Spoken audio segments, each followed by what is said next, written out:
Class 9th employability skills information technology 402 code है। Unit number 3 देख रहे हैं, ग्रीन स्किल्स। इसमें आज बात करेंगे हम सोसाइटी एंड एनवायरनमेंट, यानी समाज और पर्यावरण। जो पर्यावरण है हमारे आसपास, उसको हम इफेक्ट करते हैं। हम जो भी काम करते हैं वो इफेक्ट होता है और वो हमें इफेक्ट करता है। यानी कि जो पर्यावरण है, पर्यावरण में सब कुछ आता है। इसमें पेड़ पौधे आते हैं, इसमें जानवर आते हैं, वो चीजें आती हैं जो आपको आंखों से नहीं दिखती है। तो जो सिटीज में रहते हैं, यानी जो शहरों में रहते हैं, वो खाना कहां से पाते हैं? वो खाना पाते हैं, जैसे मान लीजिए मैं सिटी में रहता हूं, तो मुझे खाना कहां से मिलेगा? वो आता है विलेज से। सिटी में तो आप देखेंगे कहीं पैदावार तो होती नहीं है, तो खाना विलेज से आता है शहरों में। और जो विलेजेस हैं, और अगर कहें कि जो सिटी वाले भी हैं, वो भी फॉरेस्ट हो गया, ग्रासलैंड हो गया, रिवर हो गई, सी शोर हो गया, जहां से भी कोई रिसोर्स आ सकता है, संसाधन आ सकता है, जैसे पानी, वाटर, फ्यूल, वुड, फॉडर। यानी हम इन संसाधनों का उपयोग करते हैं जहां से खाना बनता है। और हम जो जीते हुए प्लांट हैं और एनिमल्स हैं, उनके ऊपर भी डिपेंडेंट है। तो एक तरीके से ये एक नेटवर्क बन गया, यानी वेब बन गया। ये एक नेटवर्क बन गया कि किस तरीके से जिंदगी जी जाती है। जो भी हमारे आसपास है वो सारा का सारा एनवायरनमेंट है, सारा का सारा ये पर्यावरण है। इसमें कुछ भी आप ले लें। और हमारी जो जिंदगी है वो डिपेंड करती है फ्लोरा और फौना पे। फ्लोरा और फौना क्या हुआ? पहले मैं आपको बताऊं कि हमको खाने के लिए क्या क्या चाहिए। हमें प्याज चाहिए, आलू चाहिए, टमाटर चाहिए, सब्जी चाहिए। जो भी सीरियल्स हो, चाहे खाद्यान्न हो, दलहन हो, तिलहन हो, वो सब हमें चाहिए। भुट्टा आप देख रहे हैं, केला देख रहे हैं, पपीता देख रहे हैं आप, कद्दू है यहां पर। ऐसे आपको ऑयल चाहिए, फिर मुर्गी चाहिए, मुर्गी का अंडा चाहिए, मछली चाहिए, गोश्त चाहिए। तो फ्लोरा और फौना, इसको फ्लोरा और फौना का मतलब ये होता है, फ्लोरा आप ये समझिए, इसको इस तरीके से याद कर सकते हैं, फ्लावर के शब्द से याद कर सकते हैं। Flora, flower. तो जो भी फ्लोरा होगा, इसका मतलब पेड़ पौधों की बात हो रही है। फौना का मतलब होता है जानवरों की बात हो रही है। तो फ्लोरा और फौना का अंतर ये समझ लीजिए, ये सारे पेड़ पौधे हैं जो आपको कहीं भी मिल जाएंगे, और जो जानवर हैं वो भी आपको हर जगह मिल जाएंगे। हर जगह पे अलग अलग एनवायरमेंट के हिसाब से अलग अलग जानवर और पेड़ पौधे होते हैं, ये सब चेंज होते हैं। तो हम बात कर रहे थे फ्लोरा और फौना की। अगर आप स्कूल की बात करें, अपने स्कूल की बात करें, तो वहां पर भी तो एक पर्यावरण है। वहां पर भी तो एक ये कहें कि आप जहां भी रहेंगे, स्कूल में बैठे हैं, तो आसपास जो चीजें हैं वो पर्यावरण बन जाएगी। जैसे आप यार यहाँ रहते हैं, ये आपका घर है, तो ये पेड़ पौधे, ये पानी, ये पत्थर, ये बगल की जो बिल्डिंग्स हैं, वो भी आपके एनवायरमेंट में आ जाएंगी। तो स्कूल में दो चीजें आएंगी। एक तो फिजिकल एनवायरमेंट है।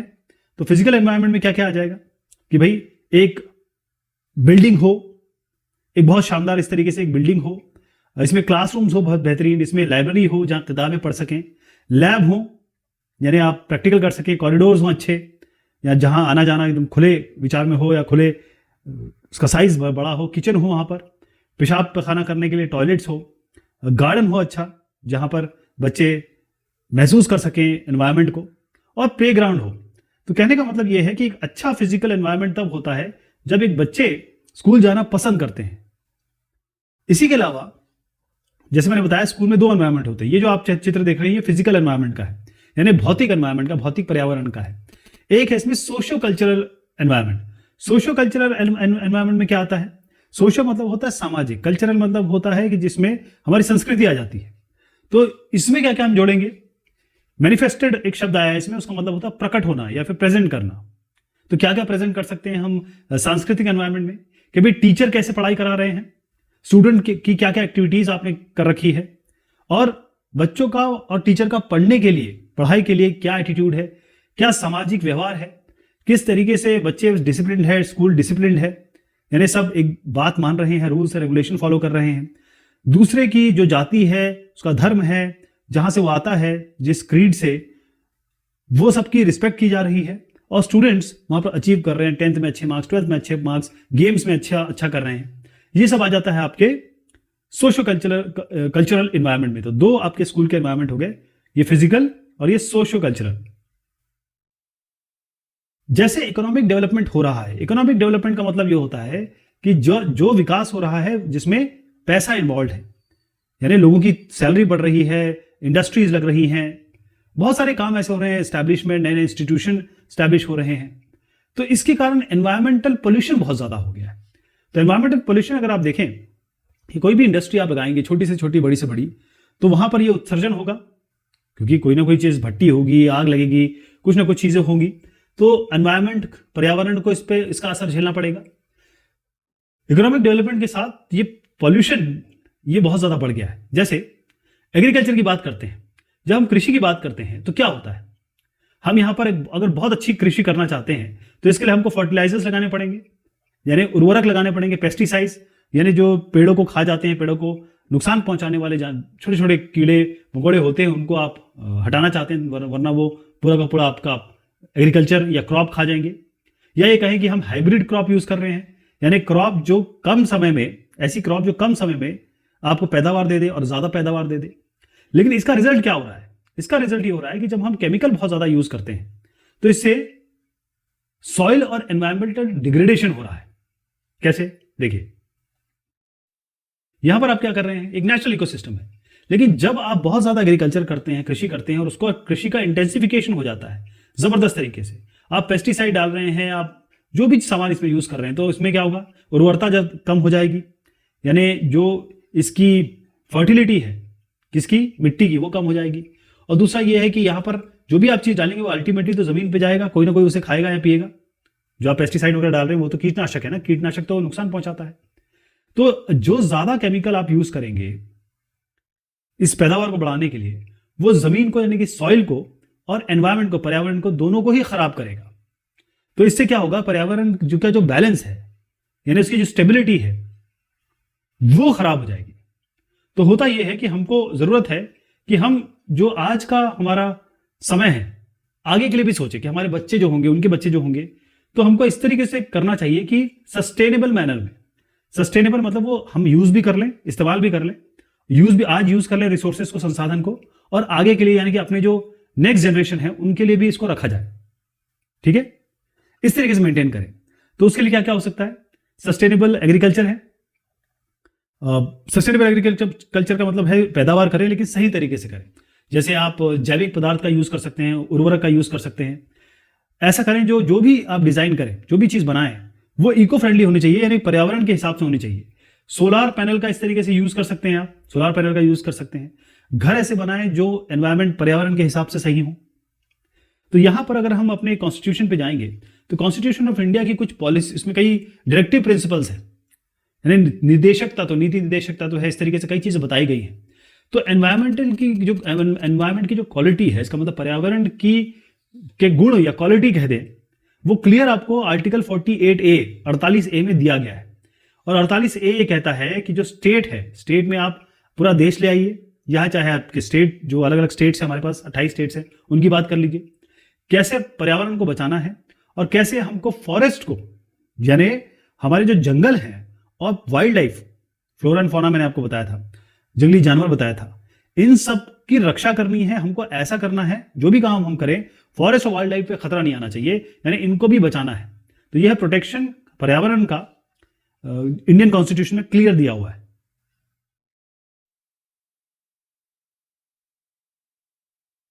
यहां शुरू कर रहे हैं सोसाइटी एंड एनवायरमेंट, ये पहला सेशन है।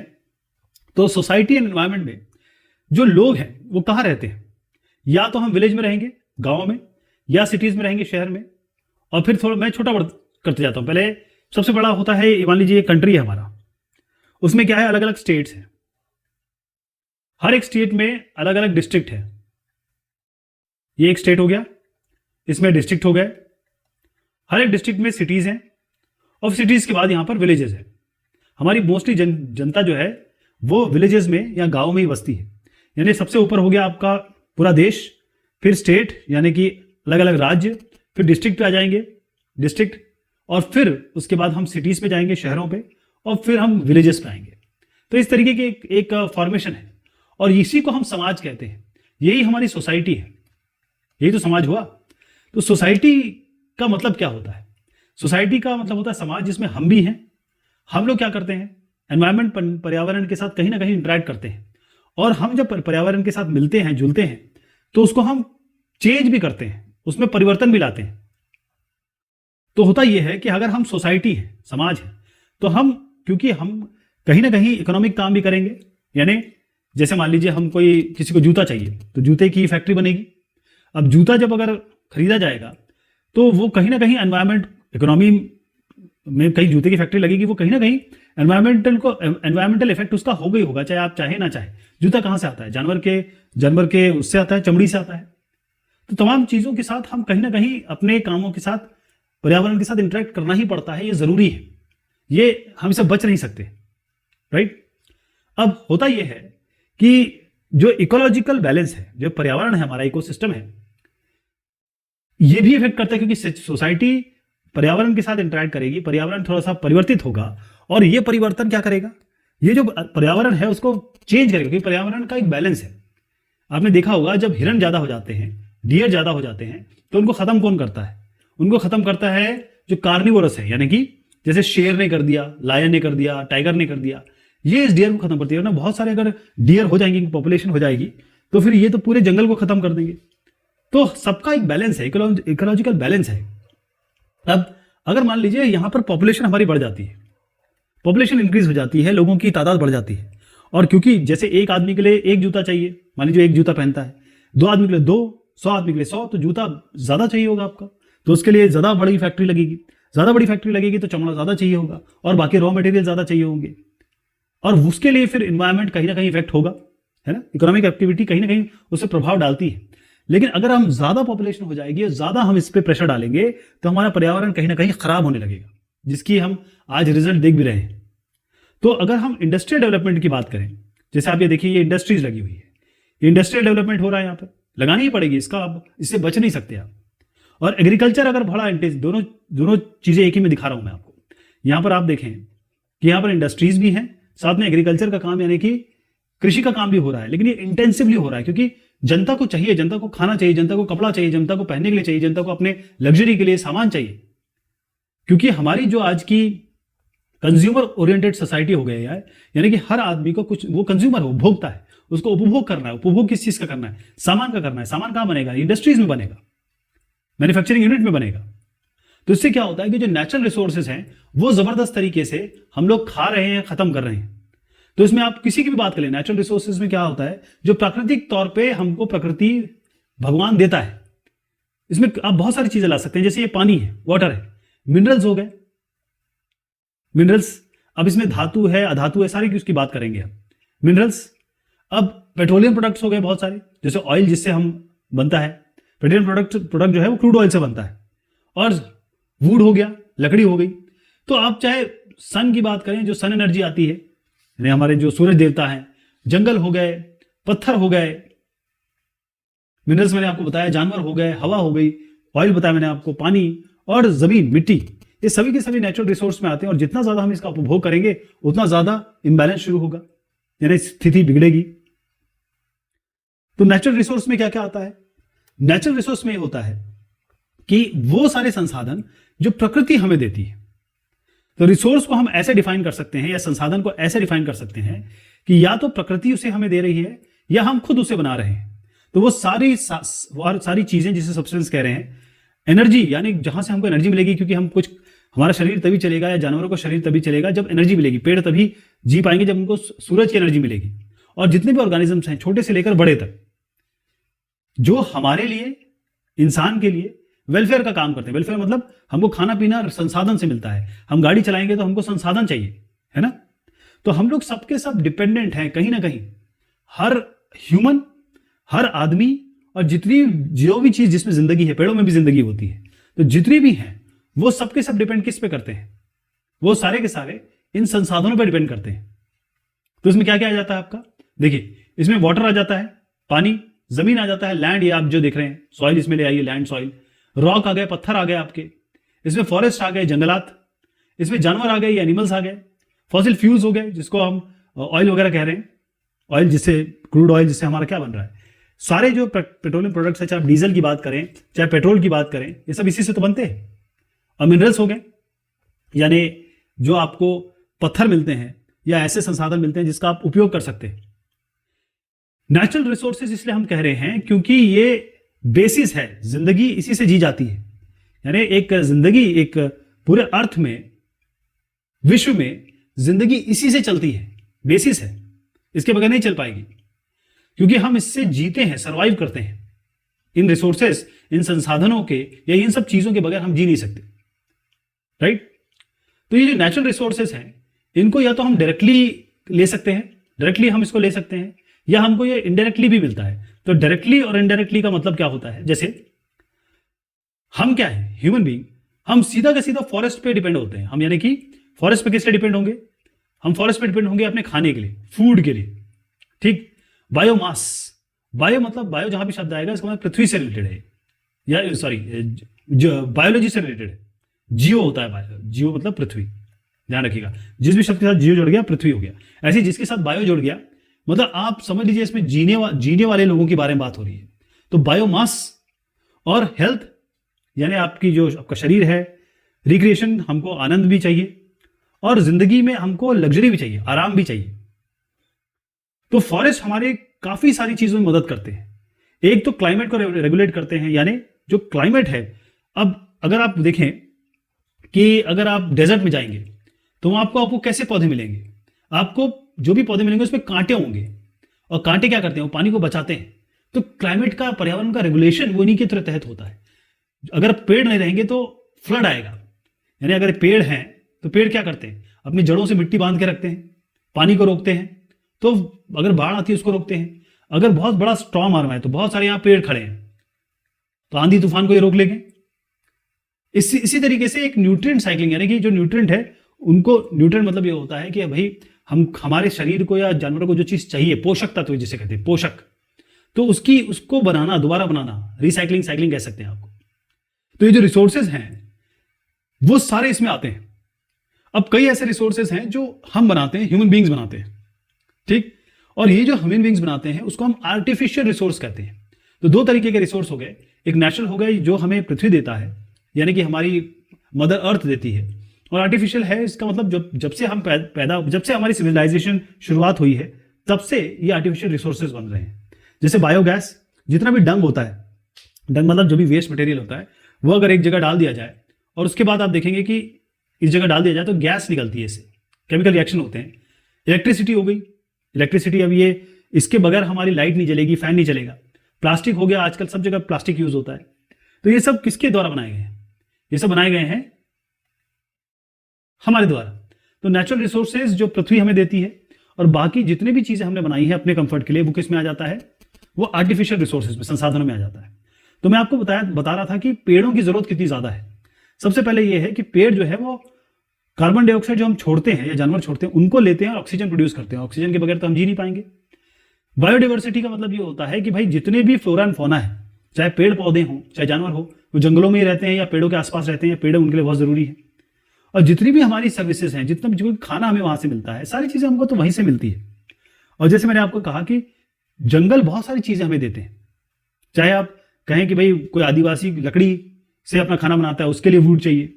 इसी तरीके से अगर आपको बहुत अच्छे फर्नीचर बनाने हैं तो लकड़ी आपको फॉरेस्ट से मिल रही है। मैनमेड रिसोर्सेस, वो रिसोर्सेज जो इंसान बनाता है। तो ये सारे मैनमेड रिसोर्सेज, सीढ़ी हो गया, कप हो गया, टीवी हो गया, फ्रिज हो गया, जो आपकी कालीन है, रग्स जिसे हम कहते हैं, वो है। तो तमाम कैप हो गया, तमाम चीजें इसमें दिख रही हैं आपको, वो सारी हमने बनाई हुई है। तो जो प्राकृतिक संसाधन है उनके अलग अलग प्रकार हैं, यानी कि काफी सारे फॉर्म में आते हैं। ये सॉलिड हो सकते हैं, लिक्विड हो सकते हैं, गैस हो सकते हैं, यानी कि ठोस हो सकते हैं, बहते हुए हो सकते हैं, या फिर गैशियस फॉर्म में हो सकते हैं। अच्छा, इसमें ऑर्गेनिक और इनऑर्गेनिक भी होता है, जैव अजैव भी होता है, जो जैविक पदार्थ से बनते हैं, जो अजैव पदार्थ से बनते हैं। ऐसे मेटालिक और नॉन मेटालिक, धातु अधातु, जो धातु जैसे मेटल्स होते हैं, लस्टर होता है, उसमें अच्छे कंडक्टर होते हैं इलेक्ट्रिसिटी को, मेटालिक होते हैं, बाकी नॉन मेटालिक होते हैं। तो अगर आप यहां देखें जो लैंड रिसोर्सेज हैं और जो हमने अलग अलग नेचुरल रिसोर्सेज की बात की, उसमें ये सारे आते हैं। लैंड रिसोर्सेज की जहां तक बात है कि हम जमीन, लैंड रिसोर्स मतलब जमीन, और ये जो संसाधन है इसका हम क्यों उपयोग करते हैं? एक तो हम खाना इसमें पैदा करते हैं, यानी हमारा जितना भी एग्रीकल्चर होता है वो एग्रीकल्चर कहाँ हो रहा है, इन जमीन में तो होगा, लैंड में ही होगा। और इसके अलावा रिक्रिएशन है, अगर आप खेलना चाहते हैं तो आपको एक ग्राउंड चाहिए, यहां आप खेलेंगे। बहुत सारी चीज है, जैसे आपको बिल्डिंग बनानी है, कोई स्टेडियम बनाना है। लेकिन हमारे पास एग्रीकल्चर कृषि क्षेत्र और नॉन कृषि क्षेत्र ये सब जो है लिमिटेड है, इसको हम बढ़ा नहीं सकते, क्योंकि जो हमारी पृथ्वी है उसका तो एक सरफेस एरिया है, उससे ज्यादा तो हम जा नहीं सकते, है ना। तो अगर आप लैंड रिसोर्सेज के बारे में देखें तो रोड भी उसी पे बनती है, घर भी उसी पे बनते हैं, बिल्डिंग्स भी उसी पे बनती है। अगर आप गोल्फ खेलना चाहते हैं वो भी जमीन पे ही होगा। आपको और भी तमाम की चीजें, जैसे ये आप देख रहे हैं एग्रीकल्चर हो रहा है यहां पर, या फिर पशुपालन हो रहा है, सब जमीन पे ही होगा। फॉरेस्ट रिसोर्सेज क्या क्या होते हैं? फॉरेस्ट रिसोर्सेज जो है जंगल, फॉरेस्ट मतलब जंगल। और आप अगर आज से कुछ साल पहले देखते, जब 1947 में जब पार्टीशन होता है तो तकरीबन 35 करोड़ जनसंख्या थी। अब कितनी हो गई है? 135 करोड़ से ऊपर जनसंख्या हो गई है हिंदुस्तान की, 35 से 135 करोड़। उस जमाने में भी गरीबी थी, उस जमाने में भी ये था कि भाई बहुत सारा पॉपुलेशन है, किस तरीके से ये चीजें यूज की जा रही है। अब हम 135 करोड़ हैं, तो फॉरेस्ट कम हो गए हैं। फॉरेस्ट जंगल क्या होता है? ये एक नेचुरल है, प्राकृतिक रूप में आता है अपने आप खुद। फॉरेस्ट या जंगलों की बात ये होती है कि इनको कुछ करना नहीं पड़ता, ये अपने आप सेल्फ सस्टेनिंग है, अपने आप ये मैनेज करते हैं। और हम इसको कैसे कैटेगराइज करते हैं? कैटेगराइज ये है कि आपको बड़े बड़े ऐसे लंबे लंबे वृक्ष दिखाई देंगे और जमघट दिखाई देगा इनका। तो वर्टिकल स्ट्रक्चर, यानी आप ट्रीज की बात कर रहे हैं या पेड़ों की बात कर रहे हैं, तो इससे जो लकड़ी निकलती है उससे आप क्या क्या नहीं कर सकते। रेलवे के कोचेस इससे बना, रेलवे के जो कोचेस चलते हैं वो किस पे चलते हैं? लकड़ियों पे चलते हैं, है ना। लोहा यहां पर है, रेल, उसके बीच में क्या लगाते हैं आप? प्लैंक्स जो लगाते हैं वो लकड़ी के होते हैं। मतलब छोटी से बड़ी जगह भी आपको लकड़ियां मिल जाएगी। जैसे आपका बोर्ड बनते हैं आजकल, वैसे तो आजकल एल्यूमिनियम वगैरह के हो गए हैं, हल होते थे पहले, तो सारी चीजें होती है। इसके अलावा अगर आप थोड़ा सा दूर दराज में निकल जाएं तो ये जो लकड़ियां हैं यही यूज होती है खाना बनाने के लिए।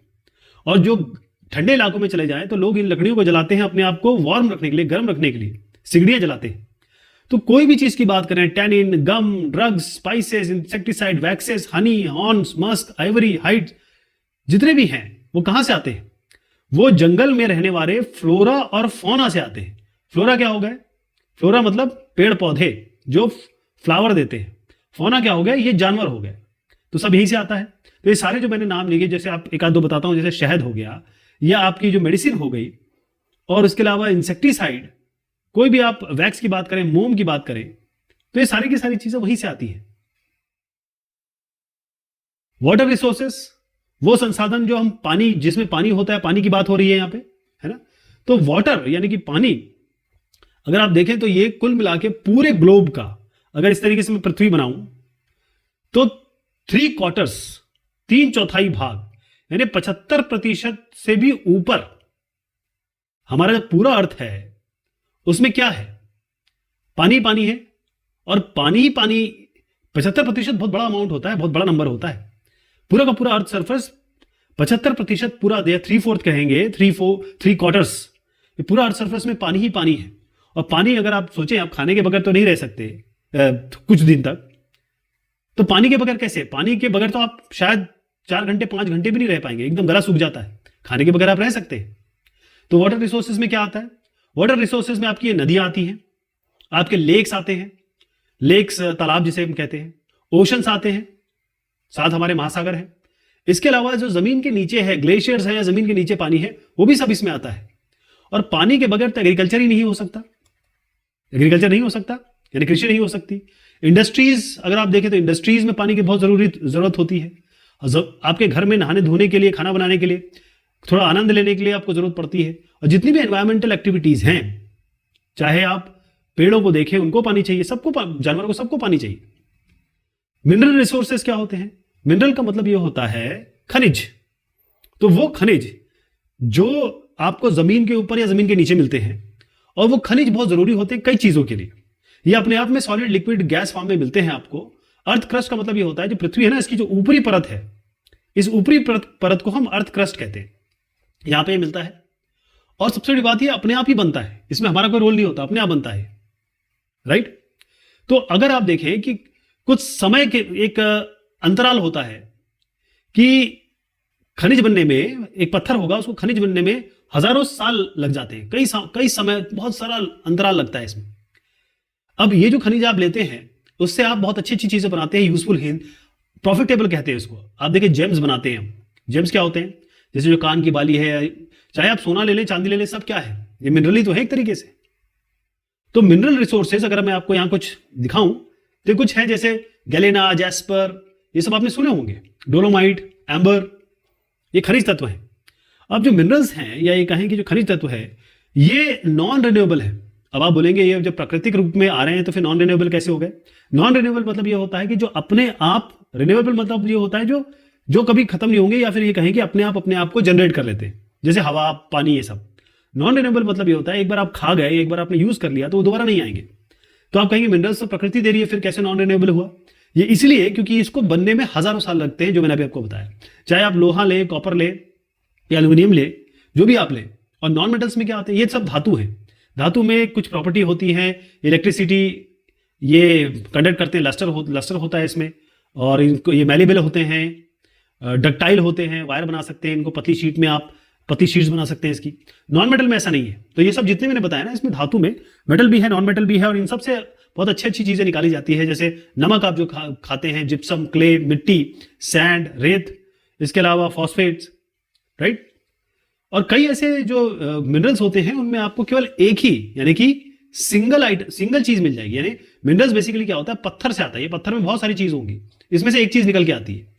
तो मिनरल का अगर मैं आपको क्लासिफिकेशन दिखाऊं, ये खनिजों का, तो मेटेलिक होता है। मेटेलिक मतलब जिसमें जो मैंने प्रॉपर्टी बताई वो होती है। नॉन मेटेलिक मतलब जिसमें प्रॉपर्टी नहीं होती, इसी से हम कैटेगराइज करते हैं। कई सारे एनर्जी मिनरल्स होते हैं जो एनर्जी देते हैं, मतलब कोल अगर जलाएंगे आप तो एनर्जी मिलेगी। कोयला है बेसिकली ये, पेट्रोलियम, नेचुरल गैस, ये सारी क्रूड ऑयल से आती है, जिससे आपकी गाड़ियां चल रही हैं। ये सब चीजें आपके एनर्जी मिनरल्स में आते हैं। बाकी मेटालिक तो मैंने आपको बता दिया, जिसमें आयरन होता है, और फेरस कहलाता है, और नॉन फेरस जिसमें आयरन नहीं होता है।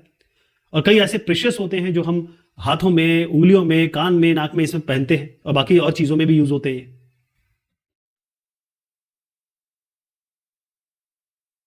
फूड रिसोर्सेस, फूड मतलब होता है खाना। अब खाने का संसाधन क्या हुआ? जो भी चीज हम खाने की तरह यूज करते हैं, मतलब हम अपने इससे एनर्जी पाते हैं, खाते हैं। और ये केवल हमारे लिए नहीं है, हम हिंदुस्तान केवल ह्यूमन के बारे में ना सोचें। पृथ्वी में बहुत सारे ऑर्गेनिजम्स हैं। चाहे आप लायन की बात करें, शेर की बात करें, या फिर किसी कीड़े मकोड़े की बात करें, छिपकलियों की बात करें, सब ऑर्गेनिज्म, सबको खाना चाहिए। और प्लांट यानी कि जो वृक्ष है, ये सबसे इंपॉर्टेंट आपके रिसोर्स है खाने के। और ये प्लांट्स कौन खाता है? आपके हर्बीवोरस खाते हैं और ऑमनीवोरस खाते हैं। तो हर्बीवोरस, ऑमनीवोरस क्या हो गया? पहले बता दूं कि सबसे पहले होता है हर्बीवोरस। ये वो है केवल वेजिटेरियन होते हैं, केवल घास और पत्ते खाते हैं। और कार्निवोर होते हैं जो केवल गोश्त खाते हैं, ये कभी भी घास या पत्ते नहीं खाते। ऑमनीवोरस जो होते हैं ये दोनों खाते हैं। जैसे इंसान जो है वो भिंडी की सब्जी भी खाएगा और चिकन भी खाएगा, वो ऑमनीवोरस होता है। तो जो हर्बीवोरस और ऑमनीवोरस, जैसे मैंने आपको समझाया, उनके लिए प्लांट जरूरी है। जो एनिमल और बर्ड है, यानी जो मैंने कहा ना, ह्यूमंस को मत देखिए, आप ये भी देखिए कि जानवर और पक्षी भी तो हैं। तो बहुत सारे जानवर और पक्षियों को कार्निवोरस खाते हैं, जैसे हम लोग खाते हैं, मुर्गी भी तो पक्षी होती है। ऑमनीवोरस वो भी ऐसे हैं जो दोनों खाते हैं। तो एग्रीकल्चर जो कृषि है, वहीं से हमको, चाहे आप वीट की बात करें, वीट मतलब गेहूं, चाहे राइस की बात करें, कहां से आता है? एग्रीकल्चर से कृषि जब करेंगे तभी तो आएगा ये। तो एग्रीकल्चर ही से ही हमको फूड रिसोर्स मिलता है, और फूड रिसोर्स का एग्जांपल आप यहां पर देख रहे हैं। एनर्जी रिसोर्सेस क्या होते हैं? जैसे मैंने आपको पहले एक भी दिखाया।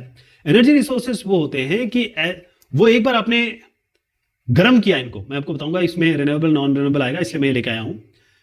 एनर्जी रिसोर्सेज वो होते हैं जिनको हम जलाते हैं। अगर ये एनर्जी रिसोर्सेज हैं, इसको हम जलाएंगे तो ये जल के एनर्जी प्रोड्यूस करेगा। इस एनर्जी का से हमारी बहुत सारा काम होता है। ये गर्मी पैदा करेगा, पावर पैदा करेगा। चीजें आपकी जो गाड़ियां चलती है, पेट्रोलियम से चलती है, गैस से चलती है, इलेक्ट्रिसिटी से चलती है। ठीक, तो 5 फंडामेंटल सोर्सेज हैं एनर्जी के। कौन कौन सा? देखिए, न्यूक्लियर फ्यूजन कहां होता है? जो हमारा सन है, सूरज, वहां पर न्यूक्लियर फ्यूजन होता है। इसमें क्या होता है कि जो न्यूक्लियस में, या कहें कि न्यूक्लियस के अंदर दो चीजें मिलती है। अभी मैं डिटेल में नहीं जाऊंगा, बस समझ लीजिए कि जो यहां न्यूक्लियस की बात चल रही है, एक एटम होता है, उसके अंदर न्यूक्लियस होता है, उसमें दो जो पार्टिकल है वो मिल रहे हैं। सोलर एनर्जी वहां से मिलती है हमें। इसके अलावा जो ग्रेविटी है, अर्थ और मून के कारण, मतलब हमारे पृथ्वी और मून के कारण ग्रेविटी है, ये भी एक एनर्जी का सोर्स है। न्यूक्लियर फिशन है, जिसमें क्या होता है कि दो पार्टिकल जो है वो आपस में, या जो एक पार्टिकल है दो भाग में टूटता है। अब इसमें भी डिटेल में नहीं जाएंगे, बस समझ लीजिए न्यूक्लियस में होता है। इसके अलावा जो हमारा अर्थ है उसके अंदर भी तो एनर्जी है। अगर आप देखें कहीं ऐसे कुल्लू मनाली जाएंगे तो आपको गरम गरम पानी या धुआं निकलता हुआ दिखाई देगा। जमीन के नीचे भी तो एनर्जी है। इसके अलावा जो केमिकल बॉन्ड्स हैं, यानी हम जिसको कोवेलेंट और आयोनिक बॉन्ड कहते हैं, उनमें भी एनर्जी है। तो आज जितनी भी एनर्जी आ रही है वो आ रही है फॉसिल फ्यूल से। फॉसिल फ्यूल क्या हो गया? जैसे आपका ये ऑयल से जो बनता है, बेसिकली क्रूड ऑयल से क्या बनता है? आपका पेट्रोलियम बनेगा, डीजल बनेगा, ये सारी जो है, पेट्रोल से आपकी गाड़ियां चलती है, डीजल से गाड़ियां चलती है, ट्रेन चलती है, सारी चीजें इससे चल रही हैं। तो फॉसिल फ्यूल सबसे इंपॉर्टेंट। फॉसिल फ्यूल मतलब ये होता है जो जीवाश्म होता है, यानी कोई जानवर और पेड़ हजारों लाखों साल पहले जो मरे होंगे वो तब्दील हो गए प्रेशर टेम्परेचर के कारण जमीन के नीचे। तो जो फॉसिल फ्यूल्स हैं उनके साथ एक बहुत कहें डिसएडवांटेज है, क्योंकि वो नॉन रिन्यूएबल है। नॉन रिन्यूएबल का मतलब क्या हो गया कि भाई वो एक बार आपने यूज कर लिया, दोबारा नहीं आएंगे। तो आप ये देखिए नॉन रिन्यूएबल यहां मैंने दिखा रखा है। क्रूड ऑयल हो गया, न्यूक्लियर हो गया, चाहे कोयला हो गया, नेचुरल गैस हो गया। वैसे नेचुरल गैस यहीं से आती है, और जहां भी आपको पेट्रोलियम के डिपॉजिट या क्रूड ऑयल के डिपॉजिट मिलते हैं उसके ऊपर आपको नेचुरल गैस मिलती है। तो बेसिकली ये एक तो सबसे बड़ी बात है कि दोबारा नहीं आएंगे, और सबसे इंपॉर्टेंट बात है कि ये हमको नुकसान पहुंचाते हैं। कोई भी पेट्रोलियम या कोई भी डीजल से चलने वाली गाड़ी, उससे निकलता है धुआं, और जो धुआं जाता है वो इंसान को नुकसान पहुंचाता है। नेचुरल रिसोर्सेस यानी कि जो प्रकृति हमें देती है उसको हम दो कैटेगरी या दो श्रेणियों में बांट सकते हैं। इसमें आता है इनएग्जॉस्टिबल रिसोर्सेस और एक होता है एग्जॉस्टिबल रिसोर्सेस। एग्जॉस्ट का मतलब होता है खत्म होना, तो जो खत्म नहीं होगा वो इनएग्जॉस्टिबल हो गया, और जो खत्म हो जाएगा वो हम एग्जॉस्टिबल रिसोर्सेज में लाते हैं।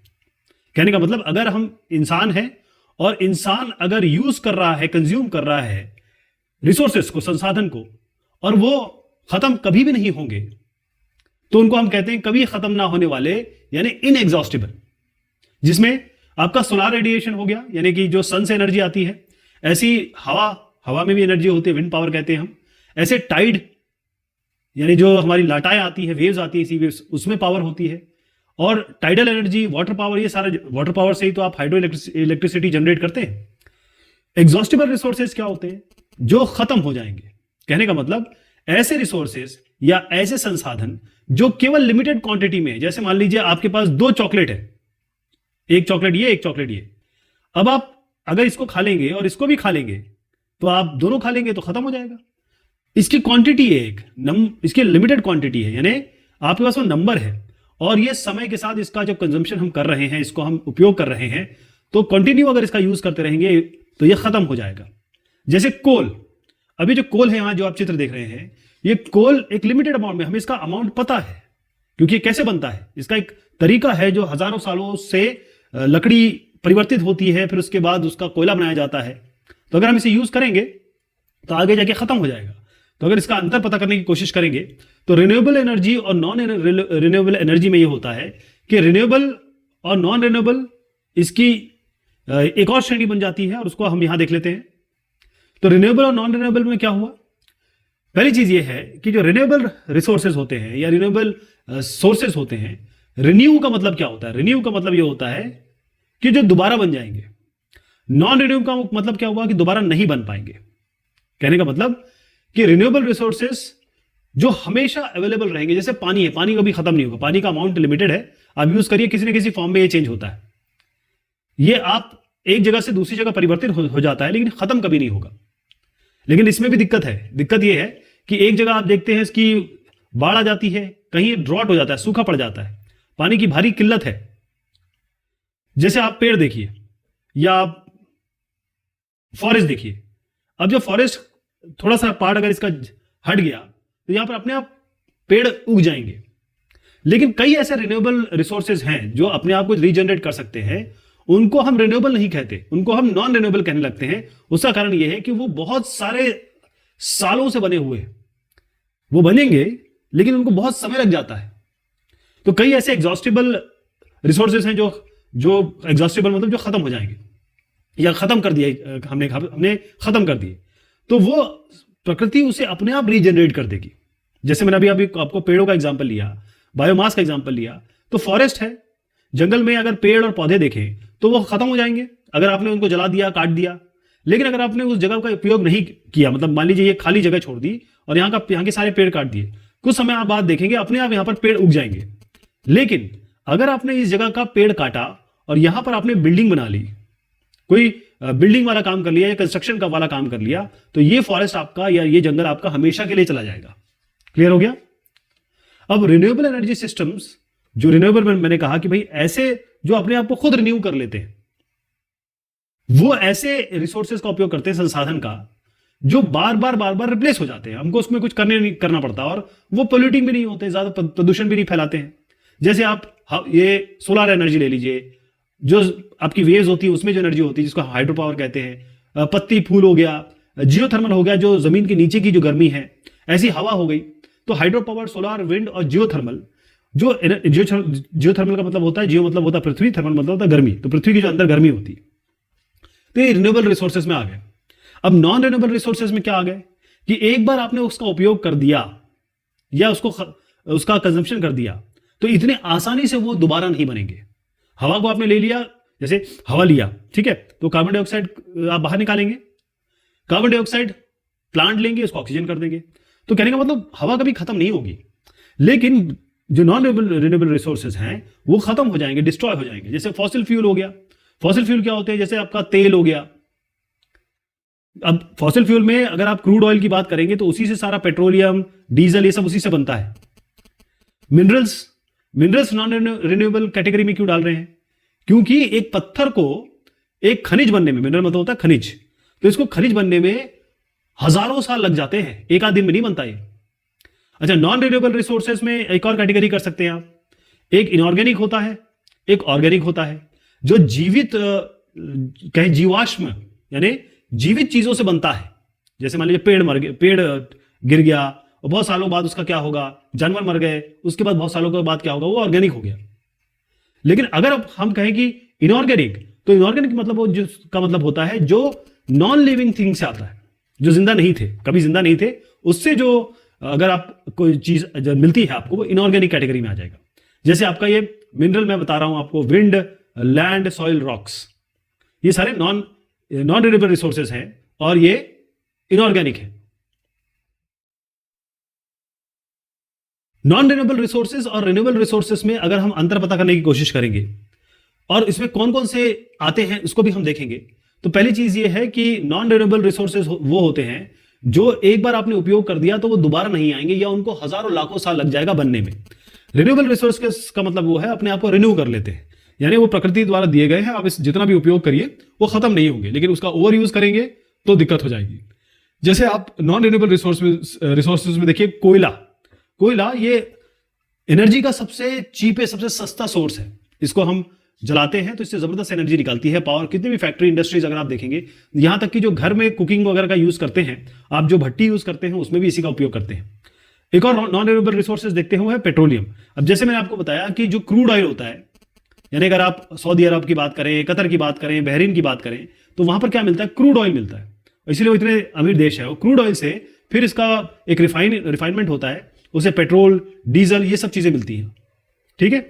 और इसी से हमारे ट्रांसपोर्टेशन यानी कि गाड़ियां चलती है, बहुत सारे पावर हाउसेस चलते हैं और भट्टियां चलती है, जो मैंने फर्नेसेस बताया आपको। LPG, liquefied petroleum gas. अब आपके घर में एलपीजी का सिलेंडर तो हो गया, वहीं से उसी से आप खाना बनाते हैं, तो कुकिंग के लिए तो उपयोग होता ही होता है, ताकि और साथ में ये गाड़ी चलाने के लिए उपयोग होता है। नेचुरल गैस जहां भी आपको क्रूड ऑयल मिलेगी उसके ऊपर एक गैस बनती है, उसे हम नेचुरल गैस कहते हैं। और ये जो बनती है, बहुत बहुत समय पहले जो जानवर मर गए हैं, यानी कि जो एनिमल है और जो प्लांट है, जो मर जाते हैं, उनके ऊपर मिट्टी जमा हो जाती है, एक बहुत बड़ी लेयर जम जाती है, तो उसके नीचे ये टेम्परेचर, प्रेशर, इसके कारण से ये तब्दील होते हैं।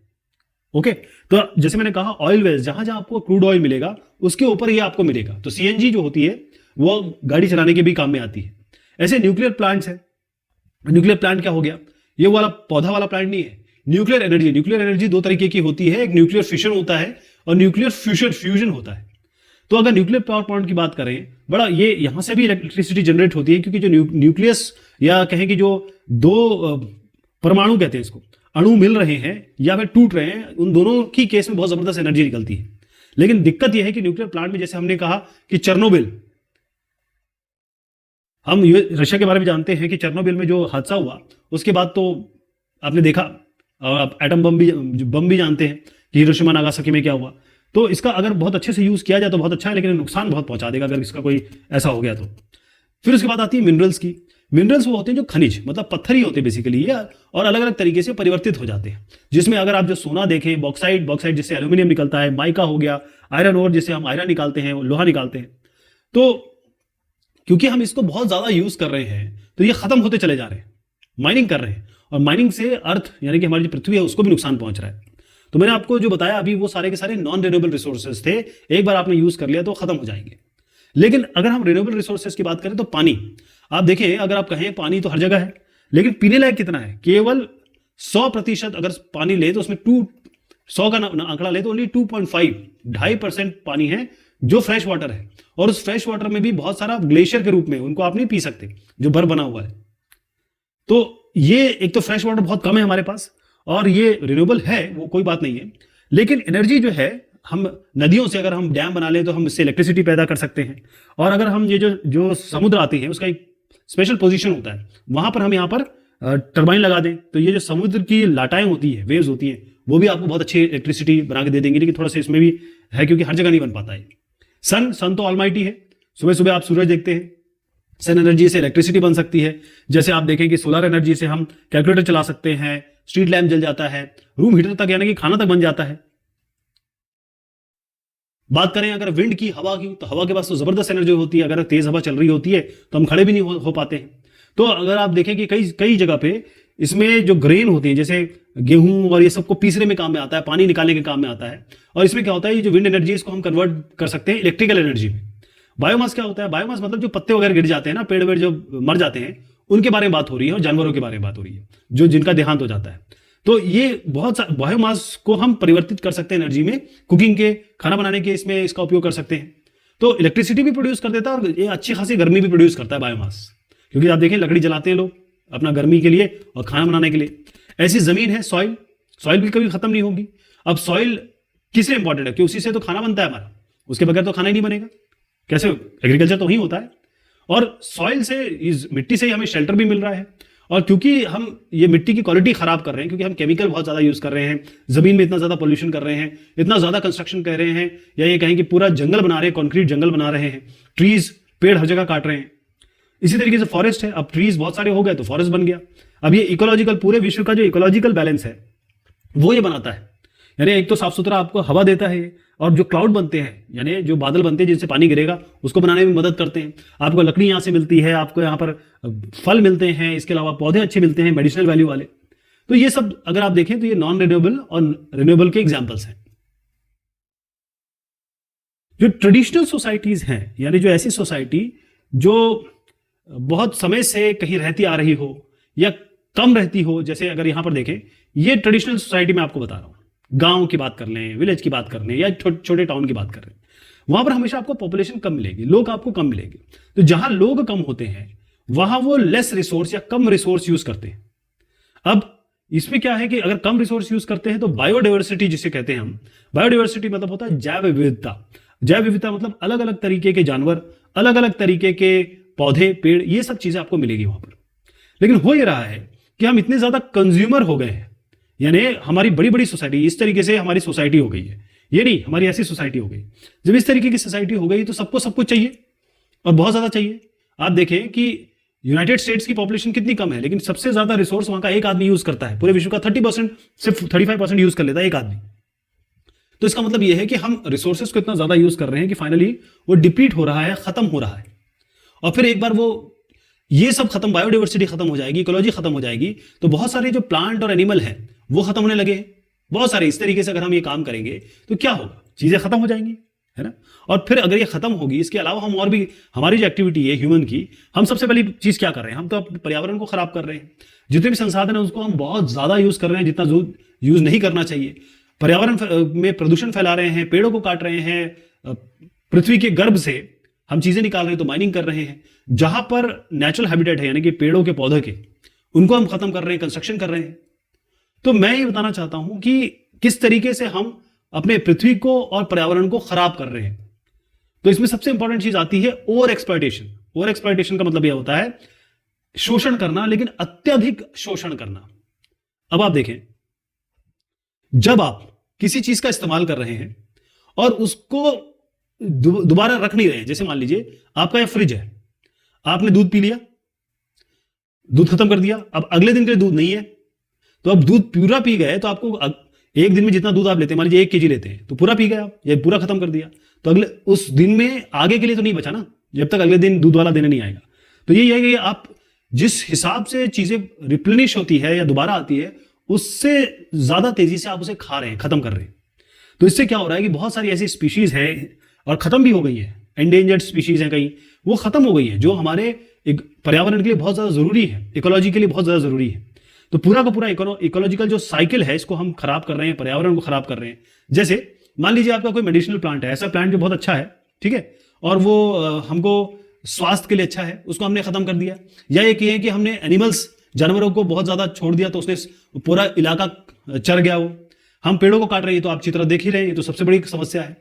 और हम बहुत ज्यादा फिशिंग कर रहे हैं, सारी की सारी मछलियां खत्म कर दे रहे हैं, जानवरों को ज्यादा मार रहे हैं। इससे क्या हो रहा है कि हम बेसिकली ओवर एक्सप्लॉयटेशन या अत्यधिक शोषण कर रहे हैं हमारे जो नेचुरल रिसोर्सेज हैं, जैसे कि आपका ये फॉरेस्ट हो गया, और नेचुरल हैबिटेट यानी कि जहां जानवर रहते हैं, जहां पर पशु पक्षी रहते हैं। एक और इसमें समस्या है, या ये हम काम कर रहे हैं, समस्या नहीं है। अगर कोई भी चीज को अगर हम बहुत सीधी तरीके से और आराम तरीके से करें, कंट्रोल तरीके से करें, तब क्या है, तब अच्छा रहेगा। लेकिन ज्यादा करेंगे तो नुकसान होगा ना। माइनिंग का मतलब क्या होता है? माइनिंग का मतलब ये होता है कि यहां पर आप देखिए कि एक बहुत बड़ा माइन बनाया गया है, तो पृथ्वी को हम खोदते हैं और यहां से हम चीजें निकालते हैं, तो ओर्स निकालते हैं हम, ओर्स से हमारे जो मेटल और नॉन मेटल बनते हैं, राइट। तो ओर्स जो होते हैं जिससे हम खनिज मटेरियल निकालते हैं, तो इससे हम धातु निकालते हैं, बहुत सारे हमारे जेम्स होते हैं, यानी जैसे मोती वगैरह हो गई, बहुत सारे खनिज पदार्थ हम निकालते हैं। लेकिन दिक्कत यह है कि ये हमें जरूरी है, मैं ये कभी नहीं कह रहा हूं कि ये सब चीजें जरूरी नहीं, माइनिंग होनी चाहिए। लेकिन दिक्कत यह है कि जब माइनिंग करके हम वहां से छोड़ देते हैं, एक तो हमने ये पूरा इलाका खराब कर दिया, सिंक होल हो गया, मतलब यहाँ पर पानी अब आके भरता रहेगा, चीजें भरती रहेगी, जो यहाँ की बायोडाइवर्सिटी है, जो चीज यहाँ पर थी वो खत्म हो गई, यानी यहाँ की जैव विविधता बचा ही नहीं कुछ, तो क्या क्या बचेगा, ठीक। जमीन खराब हो गई क्योंकि कंटामिनेशन, आपने इतना ज्यादा केमिकल यूज कर लिया। ग्राउंड वाटर यहाँ पर खुदाई कर दी, तो ग्राउंड वाटर का सवाल ही नहीं उठता है। जितना आपने इसमें केमिकल यूज किया, इससे और चीजें खराब हो गई। और सबसे बड़ी दिक्कत है अब है डिफॉरेस्टेशन, लकड़ियां काट रहे हैं। अगर हम जंगल की लकड़ियां काट देंगे, क्योंकि जंगल, एक लकड़ी या एक पेड़ बनने में बहुत समय लगता है, और सबसे बड़ी बात है कि अगर हमने एक जगह के जंगल काट दिए और दूसरा इस जगह पे अपनी कुछ और काम करने लगे, यानी कि हाउसेस बनाने लगे, मान लीजिए हमने घर बनाना शुरू कर दिया, तो ये तो जंगल तो हमेशा के लिए खत्म हो गया ना, क्योंकि घर तो आप रह रहे हैं और सालों साल के लिए घर रहते हैं। तो जो एक्चुअल प्लांट और एनिमल हैं, पेड़ पौधे और जानवर हैं, उनकी जगह तो आपने छीन ली, तो ये प्लांट और एनिमल स्पीशीज पे तो धीरे धीरे खत्म ही हो जाएंगे ना। पोल्यूशन सबसे गंभीर समस्या है। पोल्यूशन का मतलब होता है कि प्रदूषण, हिंदी में अगर कहें तो, अगर आप देखें कि जो पोल्यूशन शब्द आया, ये आया है पोल्यूअर टू सॉइल। टू सॉइल मतलब होता है खराब करना, गंदा करना, और डिफाइल है कॉन्टामिनेट का मतलब भी किसी चीज को खराब करना। जैसे मान लीजिए आपके पानी में गंदगी है, तो आप कहेंगे हमारा पानी जो है वो दूषित है, तो ये दूषित करना, दूषण में दूषित करना ही आता है। तो पोल्यूशन कैसे आता है, कैसे होता है? इसमें पोल्यूटेंट होते हैं, यानी कि ऐसा अगर साफ चीज, साफ पानी और उसके अंदर कुछ मिला दिया आपने, तो गंदा पानी। तो गंदी चीज क्या क्या हो सकती है? सॉलिड फॉर्म में हो सकती है, ठोस हो सकता है, द्रव्य हो सकता है, लिक्विड, या फिर गैस, हवा के फॉर्म में हो सकती है। तो पोल्यूशन जो है एक बहुत ज्यादा, एक पहली चीज तो ये है कि ये पूरे को पूरे सराउंडिंग के आसपास को एकदम खराब कर देता है। तो केवल ह्यूमन बीइंग की प्रॉब्लम नहीं है। अगर आप देखें कि आज रिस्पायरेटरी प्रॉब्लम, मतलब सांस लेने की दिक्कत कितनी ज्यादा हिंदुस्तान में हो गई है, और दिल्ली को तो पूरे विश्व में कहा जाता है कि भाई ये प्रदूषण का कैपिटल है, दिल्ली हमारा जो राजधानी है। तो ये सब हम तो अपने बारे में सोचते हैं, जानवरों का क्या होगा, वो भी तो सांस लेते हैं, प्लांट्स, उनका क्या होगा, वो भी तो खराब हो रहे हैं। और ये सारे हमारे ह्यूमन एक्टिविटी के कारण हो रहा है, और ये डेट्रीमेंटल इफेक्ट, मतलब खराब इफेक्ट दे रहा है एनवायरमेंट में। अब पोल्यूशन देखिए ये किस तरीके के हैं, यहाँ पर धुआं निकल रहा है तो पूरा एनवायरमेंट खराब कर दिया, पानी में हम गंदगी डाल रहे हैं, जमीन को हम खराब कर रहे हैं, और खूब ऊंची आवाज में चीजें चला रहे हैं, तो कान हमारे खराब हो रहे हैं, जिसको हम साउंड पोल्यूशन कहते हैं। तो अलग अलग तरीके के पोल्यूशन है। एक एग्जांपल देता हूं, फैक्ट्रीज। अब फैक्ट्री क्या है, इसमें बहुत ज्यादा पानी लगता है, इलेक्ट्रिसिटी लगती है, कोई भी फैक्ट्री अगर आप देख लें तो। लेकिन साथ में ये केमिकल निकाल देती है, यानी कि जो केमिकल निकलते हैं वो कहाँ कहाँ जाते हैं, या पानी में भी जा रहा है, जमीन में भी जा रहा है, हवा में तो जा ही रहा है, एक इंडस्ट्री से क्या क्या चीजें हो रही है। तो पूरे आपके पर्यावरण एटमॉस्फेयर को यह खराब कर रहा है। वाटर पोल्यूशन आप देखिए, जो मैं आपको यहां पर दिखा रहा हूं, किस तरीके से पानी हम डाल देते हैं और उसके बाद सीरियस वो जो एक्वाटिक लाइफ है उसको कितनी बड़ी दिक्कत आ जाएगी। जो फॉसिल फ्यूल है, जैसे आपका पेट्रोलियम है, डीजल है, जब गाड़ी चलती है तो कितना ज्यादा उससे प्रदूषण होता है, धुआं निकलता है, आप खुद ही आंखों से देख सकते हैं। तो ये जो एमिशन हो रहा है, ये जो प्रदूषण है या दूषण की चीजें हैं, उसमें एक तो फॉसिल फ्यूल का एमिशन हो गया, पेट्रोलियम, डीजल, ये सब का। ऐसे मीथेन आती है, तो जो ये चीजें जो आती है, सबसे बड़ी चीज है कार्बन डाइऑक्साइड, ये प्रदूषण करती है। इसके अलावा मीथेन, ये होता है CH4, ऐसे नाइट्रस ऑक्साइड है, ये भी एक बहुत बड़ा पोल्यूटेंट है। तो ये सारे के सारे, चाहे आप किसी का भी नाम लें, जानवरों का नाम लें और पेड़ों का नाम लें, या आप अपनी बात कर लें, सबके लिए डेट्रीमेंटल है, सबके लिए ये खतरनाक है। पॉल्यूटेंट्स जो भी क्लीन चीज है, जैसे हवा है, एयर या वाटर है, पानी, इसमें जब कुछ चीजें मिल जाती हैं और वो चीजें हार्मफुल होती हैं, कोई भी हो सकती है, वो सॉलिड हो सकता है, लिक्विड हो सकता है, गैसियस फॉर्म में हो सकता है, वो उसमें जब मिल जाती हैं और वो नुकसानदेह हो जाती हैं सभी के लिए, इंसान के लिए भी और साथ में लिविंग ऑर्गेनिज्म जितने भी हैं, और प्लांट्स के लिए भी, जानवरों के लिए भी और फ्लोरा फौना के लिए भी, उसे हम पॉल्यूटेंट कहते हैं, जो कॉन्टामिनेट करती है, चीजों को खराब करती है। तो पॉल्यूटेंट दो तरीके के हो सकते हैं, एक पॉल्यूटेंट जो डिकम्पोज हो सकते हैं, एक पॉल्यूटेंट जो डिकम्पोज नहीं होते हैं। और इसका मतलब क्या हुआ, अगर इसको हम समझने की कोशिश करें, दैट कैन डिकम्पोज। अगर आप देखें तो कई सारी ऐसी चीजें, जैसे मान लीजिए कोई पेड़ है, पौधा है, अगर पौधा मर जाता है तो धीरे धीरे आप देखेंगे कि वो सूख जाता है और वो कहीं ना कहीं मिट्टी बन जाएगा जाके। इसे हम कहते हैं डिकम्पोजिशन, यानी कि जिस चीज से बना है फाइनली वो उसी में परिवर्तित हो जाएगा। जो पॉल्यूटेंट डिकम्पोज नहीं होते हैं, इसका मतलब वो पॉल्यूटेंट ऐसे रहते हैं और हमेशा इसी फॉर्म में रहेंगे। ये ऐसा कोई प्राकृतिक कोई ऐसा रिएक्शन नहीं है या तंत्र नहीं है जो इसको डिकम्पोज कर दे, जो जिस चीजों से बना है उसमें डिवाइड कर दे और जो हार्मफुल ना रहे। तो पॉल्यूटेंट्स यानी प्रदूषक जो टूट जाते हैं, ब्रेक डाउन हो जाते हैं उन ऑब्जेक्ट्स में, उन सब्सटेंसेस में, उन चीजों में जो हार्मलेस होती है, नुकसान नहीं पहुंचाती है नेचुरली मतलब ये होता है अपने आप, चाहे उसमें मॉइस्चर हो, प्रेशर हो, टेम्परेचर हो, या कोई माइक्रो ऑर्गेनिज्म यानी बैक्टीरिया उस पर काम कर रहा हो, इनको हम बायोडिग्रेडेबल पॉल्यूटेंट्स कहते हैं। जैसे वैसे पॉल्यूटेंट वेजिटेबल को तो नहीं कहेंगे, लेकिन वेजिटेबल सब्जी के बाद जो निकलता है वो तो पॉल्यूशन ही करता है ना, क्योंकि उसको फिर वो सड़ने लगता है। आप जो लेटरिंग करते हैं, पेशाब करते हैं, वो सड़ता है, फिर उसे सीवेज वेस्ट कहते हैं। कागज हो गया, कागज तो लकड़ी से ही बनता है, तो लकड़ी बन जाता है फिर फाइनली वो डिकम्पोज होके। ऐसी लकड़ी वुड है।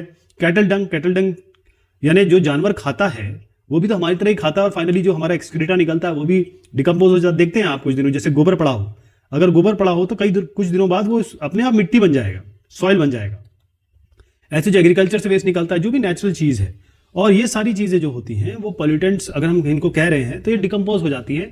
यानी हमें इसमें कुछ नहीं करना पड़ता है।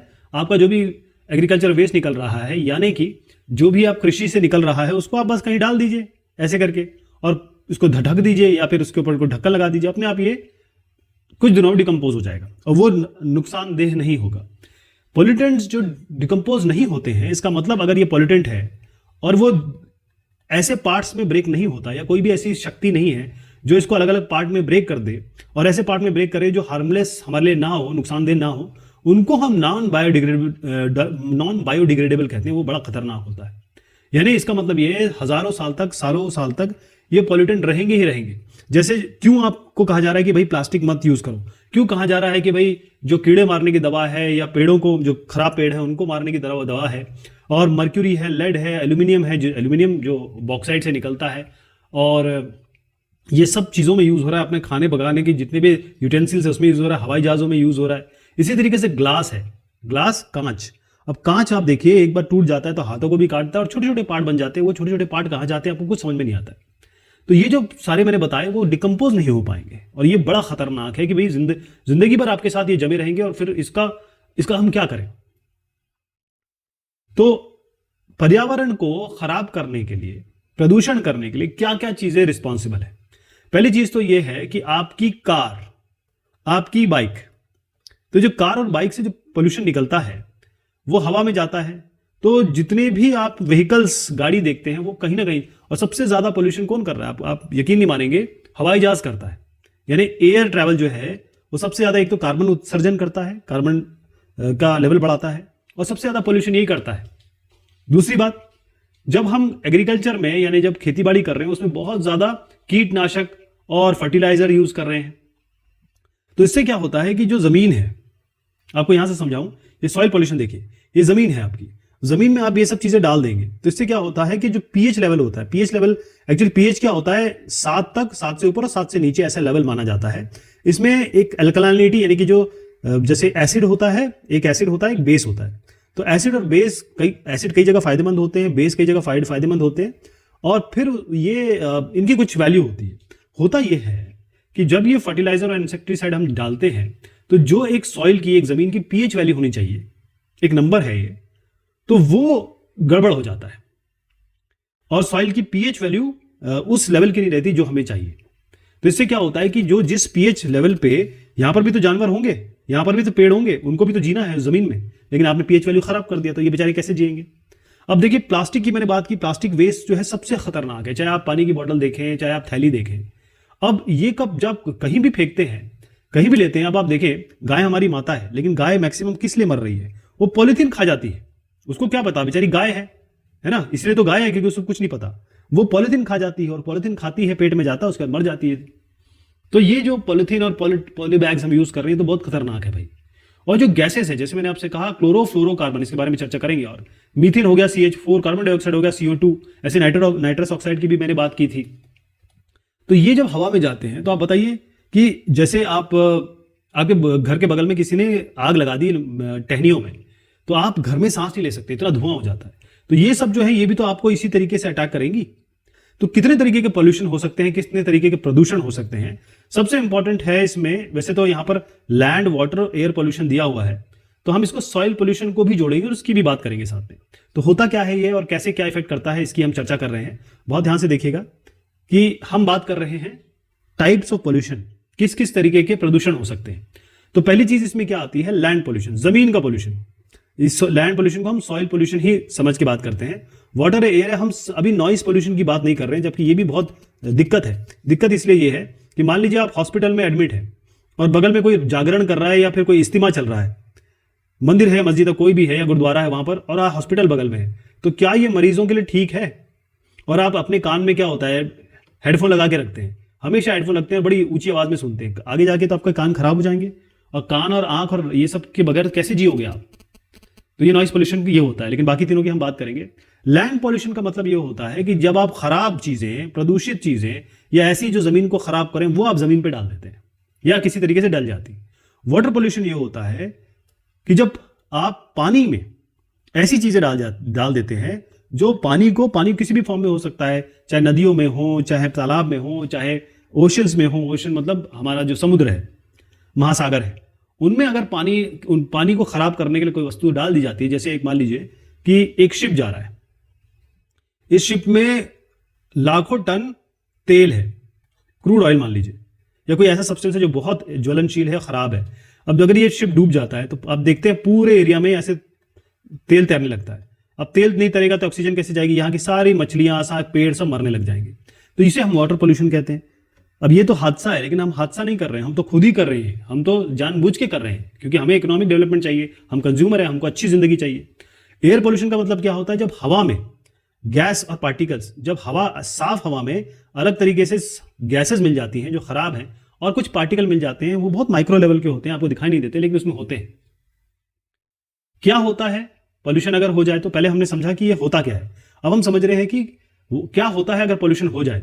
तो पोल्यूशन अगर होगा तो क्या होगा साहब। सबसे पहली चीज ये है कि जमीन में अगर पोल्यूशन होगा तो आपको प्रॉब्लम होगी, आपको दिक्कत होगी, डिसेंट्री हो जाएगी, मतलब लेटरिन लग जाएगी, कॉलेरा हो जाएगा, टाइफाइड हो जाएगा, तपेदिक हो जाएगी, ऐसी आपको जो ये पीलापन पीला बुखार कहते हैं इसको, वो हो जाएगा। अब जब आप कोई जमीन खराब कर देंगे तो वो जमीन तो चली गई, आपके काम की नहीं रही, क्योंकि उससे पैदावार भी नहीं हो पाएगी, कुछ नहीं हो पाएगा। तो कम जमीन आपके पास रहेगी, चाहे आप जंगलों की बात करें, चाहे कोई फार्म खोलना चाहते हैं या घर बनाना चाहते हैं, वो जमीन तो उस लायक ही नहीं रही। वाटर पोल्यूशन में क्या होता, मतलब what happens because of the pollution. Water pollution का पानी में अगर पोल्यूशन कर दें इस तरीके से, अगर पानी में आप पानी में अगर वो डाल दें पोल्यूशन इस तरीके से, ये जो हो रहा है उसमें क्या होगा, तो इसमें भी अगेन आपको पानी से तो सारी डिसीज होती है, जिसको हम वाटर बॉर्न डिसीज कहते हैं। आपको डायरिया हो जाएगा, मतलब मैं जब बता रहा हूँ डिसेंट्री, लैट्रिन जो होने लगती है, जो रुकती नहीं है, जॉन्डिस है, टाइफॉइड, ये सब हो जाएगा।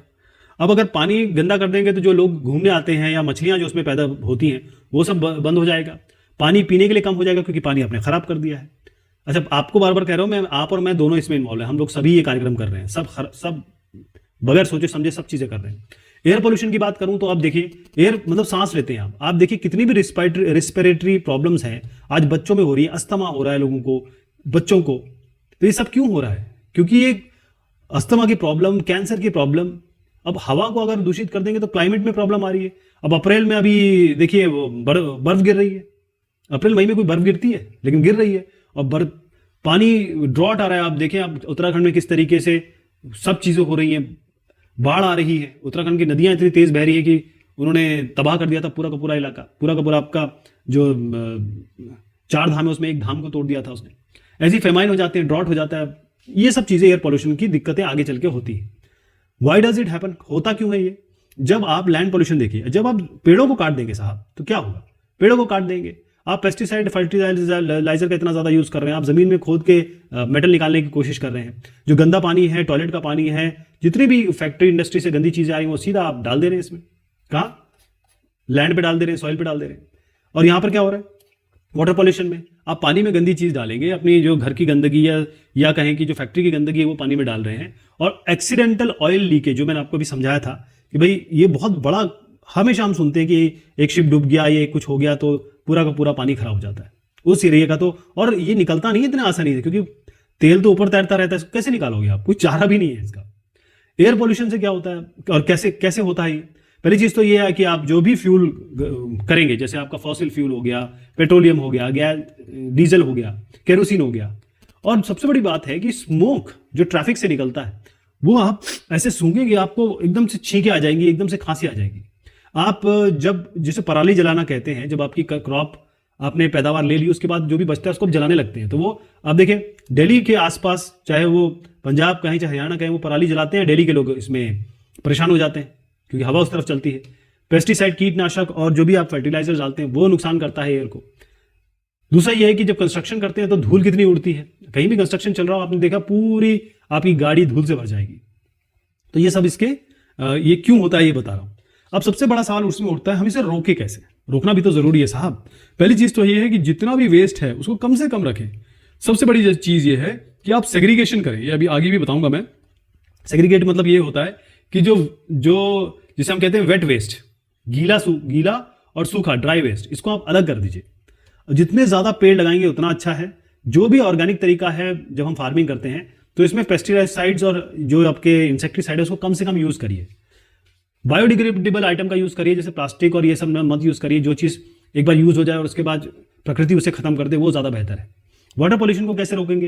वाटर पॉल्यूशन को रोकने का तरीका ये है कि सबसे पहले कि आप गंदी चीजें पानी में मत डालिए, जो भी हार्मफुल है, चाहे केमिकल हो, चाहे मेडिसिन हो, तेल हो, वो कहीं भी आप नालियों में मत डाल दीजिए। जैसे मैंने बताया पेस्टिसाइड और फर्टिलाइजर तो सभी तीनों के लिए सही है, इसका उपयोग नहीं करना है। और जब आप अपने घर से, जैसे घर से आप पानी छोड़ रहे हैं या फैक्ट्री से पानी छोड़ रहे हैं, उसका पहले ट्रीटमेंट होना चाहिए। और क्योंकि फैक्ट्री से गर्म पानी बाहर आता है, तो गर्म पानी क्या करता है, पूरे के पूरे पानी के जो जिसे पारिस्थितिकी तंत्र कहते हैं, इकोसिस्टम को खराब कर देता है। आप बताइए, आप 100 डिग्री पे अगर पानी डालेंगे तो यहाँ की मछलियां पेट जी पाएंगी? आपका हाथ अगर पानी में चला गया गर्म तो आप एकदम हाथ हटा लेते हैं। ये बेचारे, आप तो गर्म पानी डाल रहे हैं, ये कहीं जा भी नहीं सकते, ये तो मर जाएंगे।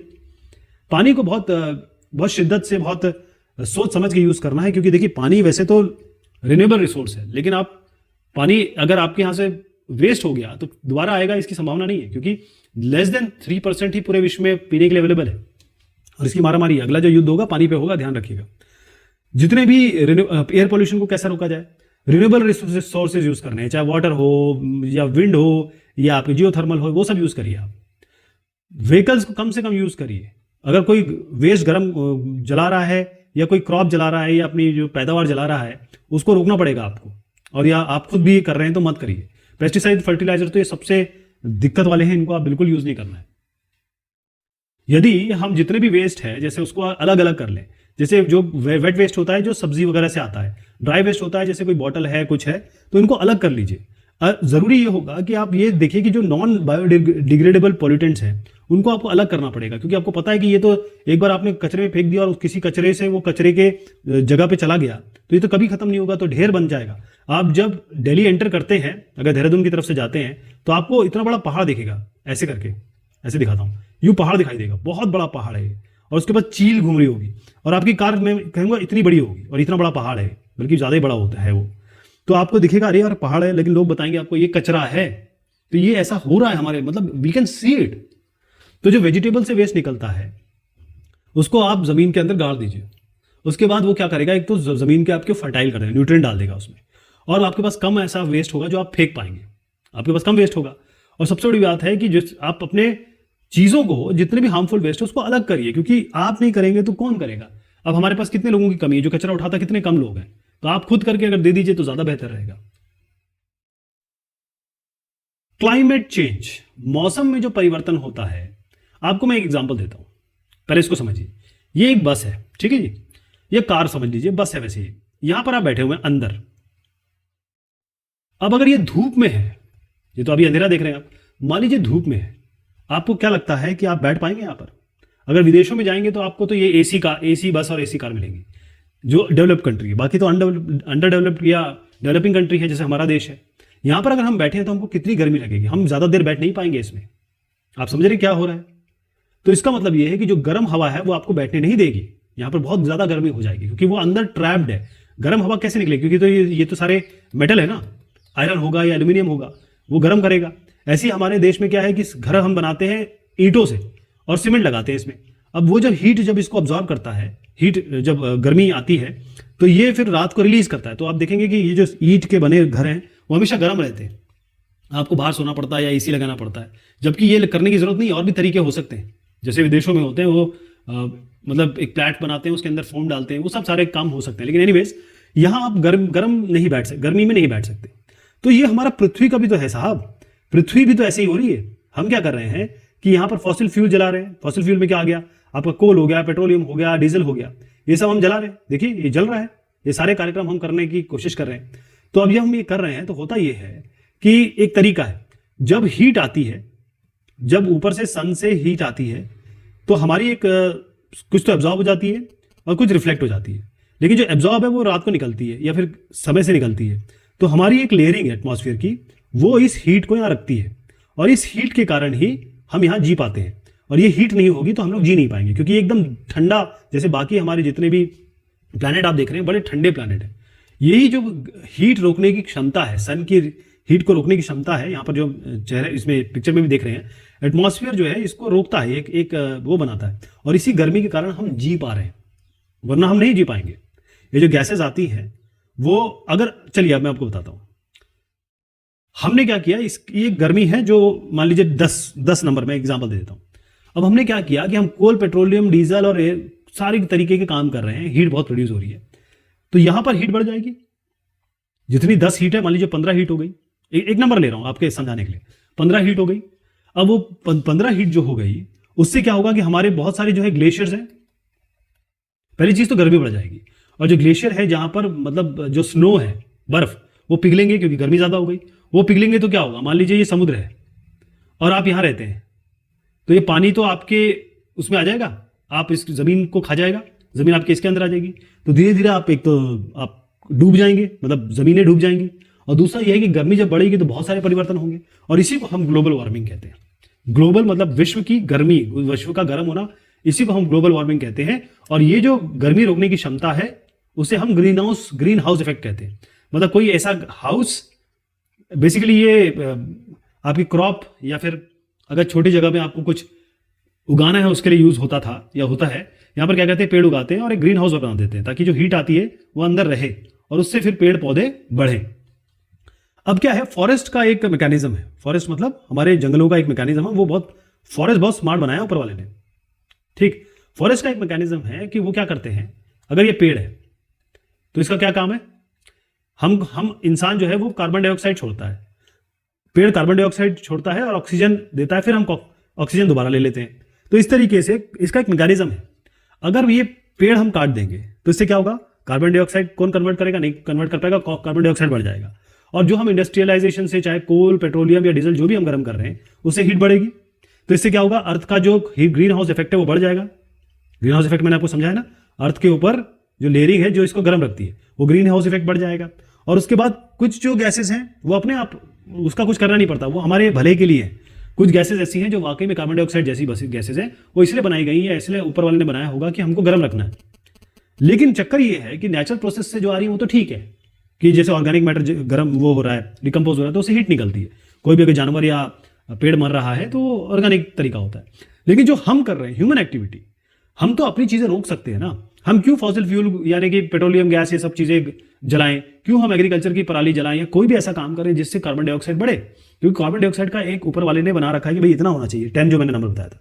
हम उसको 15 या 50 पे पहुंचा देंगे तो हम तो खुद ही अपने पैर पे कुल्हाड़ी मार रहे हैं ना। तो ग्रीन हाउस गैसेस जो होती हैं वो जैसे मैंने बताया नेचुरली तो होती है, मतलब वो तो होनी चाहिए, तभी हमारा अर्थ जो है वो गर्म रहेगा। जैसे वाटर वेपर हो गया, कार्बन डाइऑक्साइड हो गया, ऐसे बताता हूँ। वाटर वेपर कार्बन डाइऑक्साइड यानी कि CO2, मीथेन हो गया CH4, नाइट्रस ऑक्साइड हो गया NO या N2O, और सबसे बड़ी बात ओजोन O3। तो ये हमारी सारी ग्रीन हाउस गैसेस हैं। लेकिन चक्कर ये है कि हम बाकी जो काम कर रहे हैं, चाहे इंडस्ट्रियल प्रोसेस हमारा हो रहा है, चाहे हम और भी काम कर रहे हैं, जैसे बहुत सारी प्रोडक्शन हम करते हैं, जैसे क्लींजिंग एजेंट है, आपके रेफ्रिजरेटर के पीछे जो गैस होती है, या जो इलेक्ट्रिकल इंसुलेटर हैं, जैसे इलेक्ट्रिक करंट ना लगे उसके लिए इंसुलेटर बनते हैं, ये सारे जो होते हैं ये कहीं ना कहीं आपको ये गैसेस देते हैं। यानी कि सबसे बड़ी बात है क्लोरोफ्लोरोकार्बन, और फिर ये सारे फ्लोरिनेटेड गैस होते हैं। इसमें देखिएगा सब जगह फ्लोरीन जरूर दिख रही होगी आपकी। तो क्लोरोफ्लोरोकार्बन हो गई, ऐसी हाइड्रोक्लोरोफ्लोरोकार्बन होता है, HCFC कहते हैं जिसको। ऐसी हाइड्रोफ्लोरोकार्बन यानी H या दोनों एक जैसे हो गए, लेकिन ऐसा नहीं होगा, ये हाइड्रोफ्लोरोकार्बन, तो HFC लिख देता हूं उसको। बेसिकली यह है फ्लोरीन का कॉम्बिनेशन वाला गैस है ये। और इससे सबसे बड़ी दिक्कत ये हो रही है कि चाहे आप किसी की बात करें, चाहे मीथेन की बात करें, नाइट्रस ऑक्साइड की बात करें, वाटर वेपर की बात करें, मीथेन की बात करें, या CFC या क्लोरोफ्लोरोकार्बन की बात करें, इसमें क्लोरीन और फ्लोरीन का कॉम्बिनेशन है। Cl का बॉन्ड होता है, फ्लोरीन का बॉन्ड होता है। तो ये करते क्या है, इनका काम ये अच्छे के लिए है, ऐसा नहीं बुरे के लिए। इनका काम है ये गर्मी को रोकते हैं। लेकिन अगर ये बहुत ज्यादा पैदा हो गई, ये गैसेस बहुत ज्यादा हो गई, तो गर्मी बहुत ज्यादा रुक जाएगी। अगर दो नंबर है 2, मुझे पता नहीं ये 2% है क्या है, ये है ग्लोबल वार्मिंग की जो पेरिस में अभी पिछले कुछ सालों में वो हुई थी। उन्होंने कहा 2 तक बढ़ना नहीं चाहिए। अगर 2 हो गया नंबर तो फिर पूरा हम खतरा आ जाएगा बहुत जबरदस्त। तो कार्बन डाइऑक्साइड एमिशन जो होता है, चाहे हम ऑयल, कोल, गैस जो भी मैंने बताया, बड़ी सीरियस प्रॉब्लम है हमारे पर्यावरण के लिए। और कार्बन डाइऑक्साइड एटमॉस्फेयर में 31% बढ़ गई है। जब इंडस्ट्रीज नहीं थी ना, तब से आज अगर देखें तो 31% बढ़ गई है। मतलब अगर पहले 100 थी तो अब 131 हो गई। तो ये बड़ा नंबर है। अगर ये 150 पहुंच जाए, मान लीजिए 180 पहुंच जाए, तब तो हम तो खत्म ही हो जाएंगे। क्योंकि हो ये रहा है कि जो लोअर एटमॉस्फेयर है हमारा, जो नीचे, जिसको हम ट्रोपोस्फेयर कहते हैं, उसके नीचे जब हम और उसके नीचे की बात करते हैं, तो वहां पर वो हीट बहुत सारी जनरेट हो रही है और वो जमा हो रही है। इसी कारण से आज देखेंगे, मैंने जैसे बताया, अप्रैल मई में बर्फ गिर रही है, कहीं फ्लड आ रहे हैं, कहीं सुनामी आ रहा है, कहीं कुछ क्लाइमेट में परिवर्तन हो रहा है, कहीं कुछ क्रॉप्स खराब हो रही है, जिंदगियां खत्म हो रही है, जानवरों की जिंदगी खत्म हो रही है।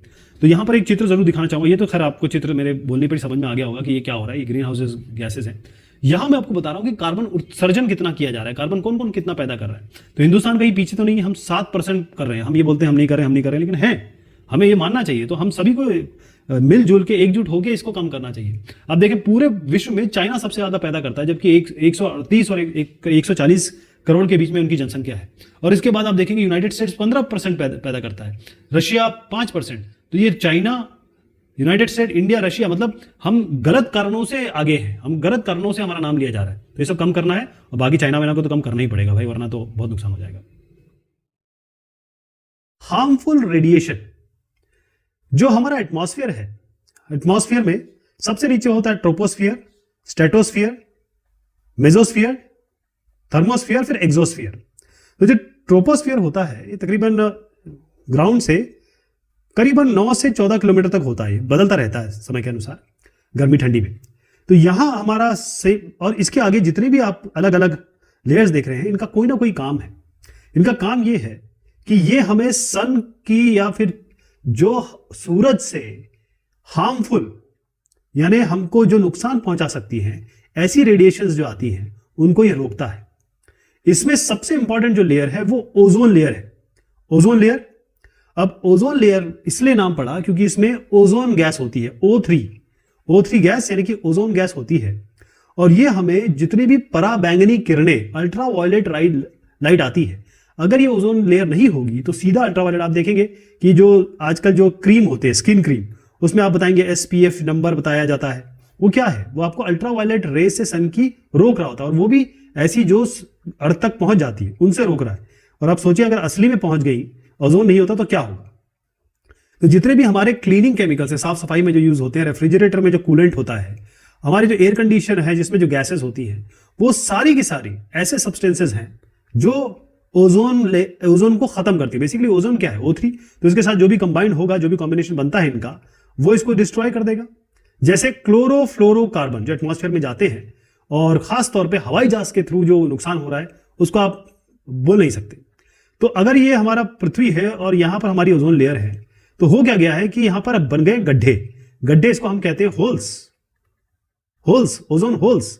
अब इन होल्स के थ्रू ये जो पराबैंगनी किरणें हैं इनके थ्रू आ रही हैं, और ये आ रही हैं तो इससे नुकसान हो रहा है। क्योंकि जैसे मैंने स्किन के बारे में बताया, अगर आप देखें तो यहां पर न्यूजीलैंड और ऑस्ट्रेलिया, उसके ऊपर एक होल है, और इससे लोगों को यहां पर स्किन कैंसर हो रहा है, चमड़ी का कैंसर हो रहा है। तो ये जो हमारी अलग अलग लेयर्स हैं, जिसमें खास तौर पे जो मैं आपको बता रहा हूं कि हम ये छतरी क्यों यूज करते हैं, हम अलग अलग क्रीम क्यों यूज करते हैं, उसका कारण यही है कि ये जो ओजोन लेयर है वो एक प्रोटेक्टिव शील्ड की तरह काम करती है, और हम जो ये सब पैदा कर रहे हैं उससे ये ओजोन लेयर टूटती है, इसमें गड्ढे होते हैं। प्रकृति का भी अपना एक तरीका है। तो डिजास्टर होते हैं, इसमें आप कुछ नहीं कर सकते। जैसे फ्लड आती है, यानी पानी बहुत तेज आता है, बरसात हो जाती है, जैसे यहां पर एक आप एग्जांपल देख रहे हैं, अर्थक्वेक आ जाता है, भूकंप आता है। ऐसे ये जो लैंडस्लाइड का एग्जांपल यहां मैंने दिखाने की कोशिश की, स्टॉर्म्स आते हैं, बहुत तेज आंधी चलती है। अब क्योंकि हम प्रकृति का इस्तेमाल कर रहे हैं और प्रकृति के विरुद्ध जाके हम बिल्डिंग स्ट्रक्चर अपने रहने के लिए डैम बना रहे हैं, बहुत सारी चीजें कर रहे हैं। डैम खास तौर पे ये बड़ा नुकसानदायी है, और बड़ी बड़ी जो हाई राइज बिल्डिंग बन रही है खास तौर पे ऐसी जगह पे जो आप कह सकते हैं जो भूकंप के अलग अलग क्षेत्र हैं, जोन कहते हैं इनको। तो इन जोन्स में अगर हम बनाते हैं तो जब ये भूकंप आएगा, क्योंकि पृथ्वी तो अपना काम करेगी, तो जो नेचुरल कैलामिटी या नुकसान, नेचुरल डिजास्टर्स आ रहे हैं, या ऐसी अलग अलग घटनाएं हो रही हैं जो पृथ्वी करेगी, अगर हम मान लीजिए उसमें अपने ये चीजें जोड़ देते हैं तो ये बहुत बड़ी कैलामिटी हो जाती है। जहां पर एक आदमी या दो आदमी का देहांत होता है या मरेंगे, वहां हजारों लोगों की तादाद में लोग मर जाते हैं, क्योंकि लोग प्रकृति का ख्याल नहीं रख रहे हैं उन लेयर्स में जाके, और ऐसे काम कर रहे हैं जो हमारे लिए नुकसानदायी है। तो आप देखें जिस तरीके से नेचुरली हल्की आग लगती है, लेकिन कई बार हम ऐसा कुछ कर देते हैं तो उसके लिए पूरा पूरा जंगल तबाह हो जाता है। सवाल ये उठता है कि हम अपने पर्यावरण को बचाएंगे कैसे, हम क्या कर सकते हैं इसके लिए। तो सबसे इंपॉर्टेंट बात है एडुकेशन। जैसे मैं आपको बता रहा हूं, आपने शुरुआत से अगर मुझे सुना हो तो आपको मेरा दुख दिख रहा होगा। आप बोलेंगे कि ये इसमें लिखा तो है नहीं, ये क्या क्या बोल रहे हैं, इसके अलावा क्यों बोल रहे हैं। इसके अलावा इसलिए बोल रहे हैं क्योंकि एक आदमी, हम आज जी रहे हैं, हमारे बच्चे भी होंगे और उनके भी बच्चे होंगे, वो कैसे जिएंगे। हम तो सब कुछ खराब कर रहे हैं अपने आडंबर के लिए, अपनी लग्जरी के लिए। तो हमको इनको पढ़ाना पड़ेगा, समझाना पड़ेगा हमको स्कूल। इसलिए आप टेक्स्ट बुक में देख रहे हैं लिखा हुआ है कि जब तक हम जानकारी नहीं देंगे, जब तक हम ये स्किल पैदा नहीं करेंगे लोगों की कि भाई जो एनवायरनमेंट है वो आपके लिए है, आप ही इसको संवार सकते हैं, आप ही इसको खराब कर सकते हैं, आप इसको बर्बाद कर सकते हैं। तो रिस्पॉन्सिबल सिटीजन का मतलब केवल यही नहीं होता है कि आप ट्रैफिक रूल को फॉलो कर लें, या जो रूल रेगुलेशन है। रूल रेगुलेशन कुछ ऐसे भी है जो ऑलरेडी आपको पता है कि आप पेड़ काटेंगे तो पेड़ बढ़ने में सालों लग जाते हैं। अगर आप आज फॉसिल फ्यूल का इस्तेमाल करेंगे तो वो खत्म हो जाएंगे, और जो गैस वैस पैदा होती है, अगर आपने ओजोन लेयर में एक छेद दे दिए और आगे के लोग क्या करेंगे, उनको सबको स्किन कैंसर होने लगेगा। तो ये नुकसान हमें समझने हैं। सबसे पहली चीज ये है कि हमको पर्यावरण के बारे में जानकारी चाहिए। हमें जानना पड़ेगा कि पर्यावरण क्या है, पर्यावरण किस लिए हमारे लिए इंपॉर्टेंट है। तो हमें जानकारी मिलनी चाहिए, या अगर हमारे पास जानकारी है तो हम दूसरे को देंगे कि भाई हमारा जो सराउंडिंग है, हमारा जो पर्यावरण है, जहां हम रह रहे हैं, वो कितना जरूरी है हमारे लिए। अगर उसमें जरा सा भी हम उसको हिलाते हैं या खराब करते हैं तो वो हमें खा जाएगा। दूसरी चीज इसमें आती है कि हमको देखिए, एक तो कहा गया लर्निंग अबाउट द एनवायरमेंट, आपको एनवायरमेंट के लिए पढ़ना।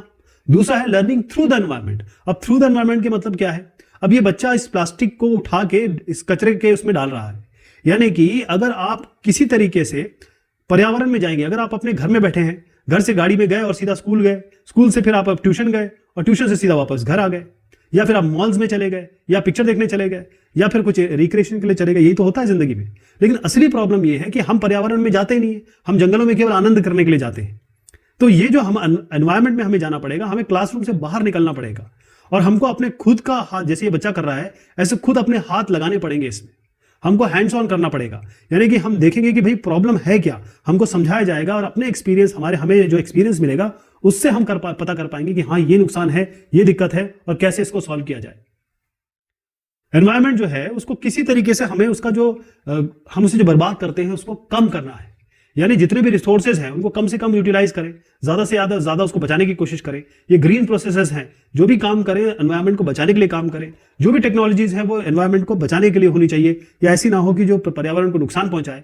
और बिजनेस को ऐसा ना बना दें या फिर डेली एक्टिविटीज हमारी जो हो उनमें हम ये चीजें जोड़ें कि भाई अगर हम कुछ नहीं कर रहे हैं तो कम से कम पेड़ उगाएं, गंदगी साफ करें, या कम से कम हम ये कर सकते हैं कि अगर हम जैसे 100, एक नंबर बता रहा हूं, 100 यूज करते हैं तो 10 कर दें उसको, ताकि 90 जो है वो आगे के बच्चों के लिए, इन बेचारों के लिए आगे बचा रहे। Learning for the environment. Learning for the environment का मतलब क्या है कि भाई आपको जब एनवायरमेंट का कुछ होता है तो आपको रिस्पॉन्स जो देना है, यानी फिर आपको जो आपका जो शारीरिक तौर पे, मानसिक तौर पे जो रिस्पॉन्स आना चाहिए वो रिस्पॉन्सिबल आना चाहिए। कि भाई हाँ, कोई कहेगा कि यार चलो पेड़ काटते, तो आप बोलेंगे ना बिल्कुल पेड़ नहीं काटना है, पेड़ काटने से ये हो जाएगा, पेड़ काटने से वो हो जाएगा। कोई बोलेगा कि चलो भैया गंदगी यही फेंक देते, नहीं, इसको पहले हम अलग अलग करेंगे, 2 भाग में करेंगे, वेट वेस्ट अलग करेंगे, ड्राई वेस्ट अलग करेंगे, फिर हम आगे देंगे। तो ये हमारी अगर जिंदगी में नहीं उतरेगा तो हमारी जिंदगी बचेगी कहां। हमें समझना होगा रिड्यूस, रीयूज, रिसाइकल, इनको 3 R's बोलते हैं। 3 R's का मतलब यह है कि ये हमको किस तरीके से मदद करेगा, ये 3 R's, कि हम एनवायरमेंट को, पर्यावरण को बचा सके। ये आज का जो वेस्ट मैनेजमेंट है, मतलब देखिए कोई भी ऐसा आदमी नहीं है जो वेस्ट पैदा नहीं करता। हम खाते हैं, हम वेस्ट पैदा करते हैं, हर जानवर, हर पेड़, सब वेस्ट पैदा करते हैं। इसके अलावा जब ये वेस्ट निकलता है तो इसको कैसा मैनेज किया जाए। हम क्या करते थे, पहले कचरा आया, पॉलिथीन में डाला, काली पॉलिथीन में बाहर फेंक दिया, या कचरे के डब्बे में डाल दिया। अब ऐसा काम नहीं चलेगा दोस्तों, आपको रिड्यूस, रीयूज और रिसाइकल करना ही पड़ेगा। तो रिड्यूस का मतलब क्या है कि भाई जो चीज की आवश्यकता ही नहीं है उसको क्यों यूज करना। अभी कोरोना काल में देखा आपने कि हम कैसे लॉकडाउन में घर के अंदर रहे, हम केवल कम संसाधनों से हमने काम चलाया। तो अगर आप कम चीजें यूज करेंगे तो वेस्ट भी कम पैदा होगा। जब मतलब जो वेस्ट निकलता है, कचरा निकलता है, वो कम पैदा होगा। हाँ, अगर आप कहेंगे कि मैं यार इंडिविजुअल लेवल पे क्या कर सकता हूँ, नगर निगम वाले करेंगे या कचरा साफ करने वाले करेंगे, तो आप एक काम करिए, आप शॉपिंग के लिए जाते हैं ना, तो शॉपिंग के लिए आप जो चीजों की जरूरत नहीं है, जैसे आपकी कोई पैकेजिंग है, उसमें कम से कम पैकेजिंग वाली चीज यूज करिए। ऐसा आइटम जिसको आप डिस्पोज करना चाहते हैं, फेंक सकते हैं, उसको मत यूज करिए। जो प्लास्टिक है इसका बिल्कुल इस्तेमाल मत करिए, ये तो कम से कम कर सकते हैं। अगर आप बोलेंगे यार पॉलिथीन नहीं करेंगे तो क्या करेंगे, तो उसके लिए आप जूट बैग का इस्तेमाल करिए, मतलब जिससे बोरा बनता है ना वो, या कपड़े के क्लॉथ का, इसके बैग का इस्तेमाल करिए, ये तो कर ही सकते हैं। तो रिड्यूस, तो आपको कम से कम इस्तेमाल करना है चीजों का, जिसकी जरूरत नहीं है उसको भूल जाइए। और रीयूज का मतलब ये है कि भाई आपने कोई चीज इस्तेमाल कर ली, फिर उसको फेंकना नहीं है, उसको दोबारा यूज करिए। जैसे मान लीजिए कोई शर्ट है आपकी, या कोई महिला की कोई कुर्ती है, तो क्या कर सकते हैं आप, इसके लिए आप पिलो कवर बना लीजिए, यानी तकिया, पिलो कवर, तकिया का कवर बना लीजिए, या आप रैग्स बना लीजिए, यानी जिससे आप पैर पोंछ सकते हैं, ये आप कर सकते हैं। रिसाइकल का मतलब ये होता है कि भाई आपने कोई चीज जब यूज कर ली तो उसको, क्योंकि अब क्या है कि मैं एक एग्जांपल देता हूं आपको, तब आपको समझ में आ जाएगा। देखिए मान लीजिए आपने एक प्लास्टिक आइटम यूज किया है ना, ये प्लास्टिक आइटम है।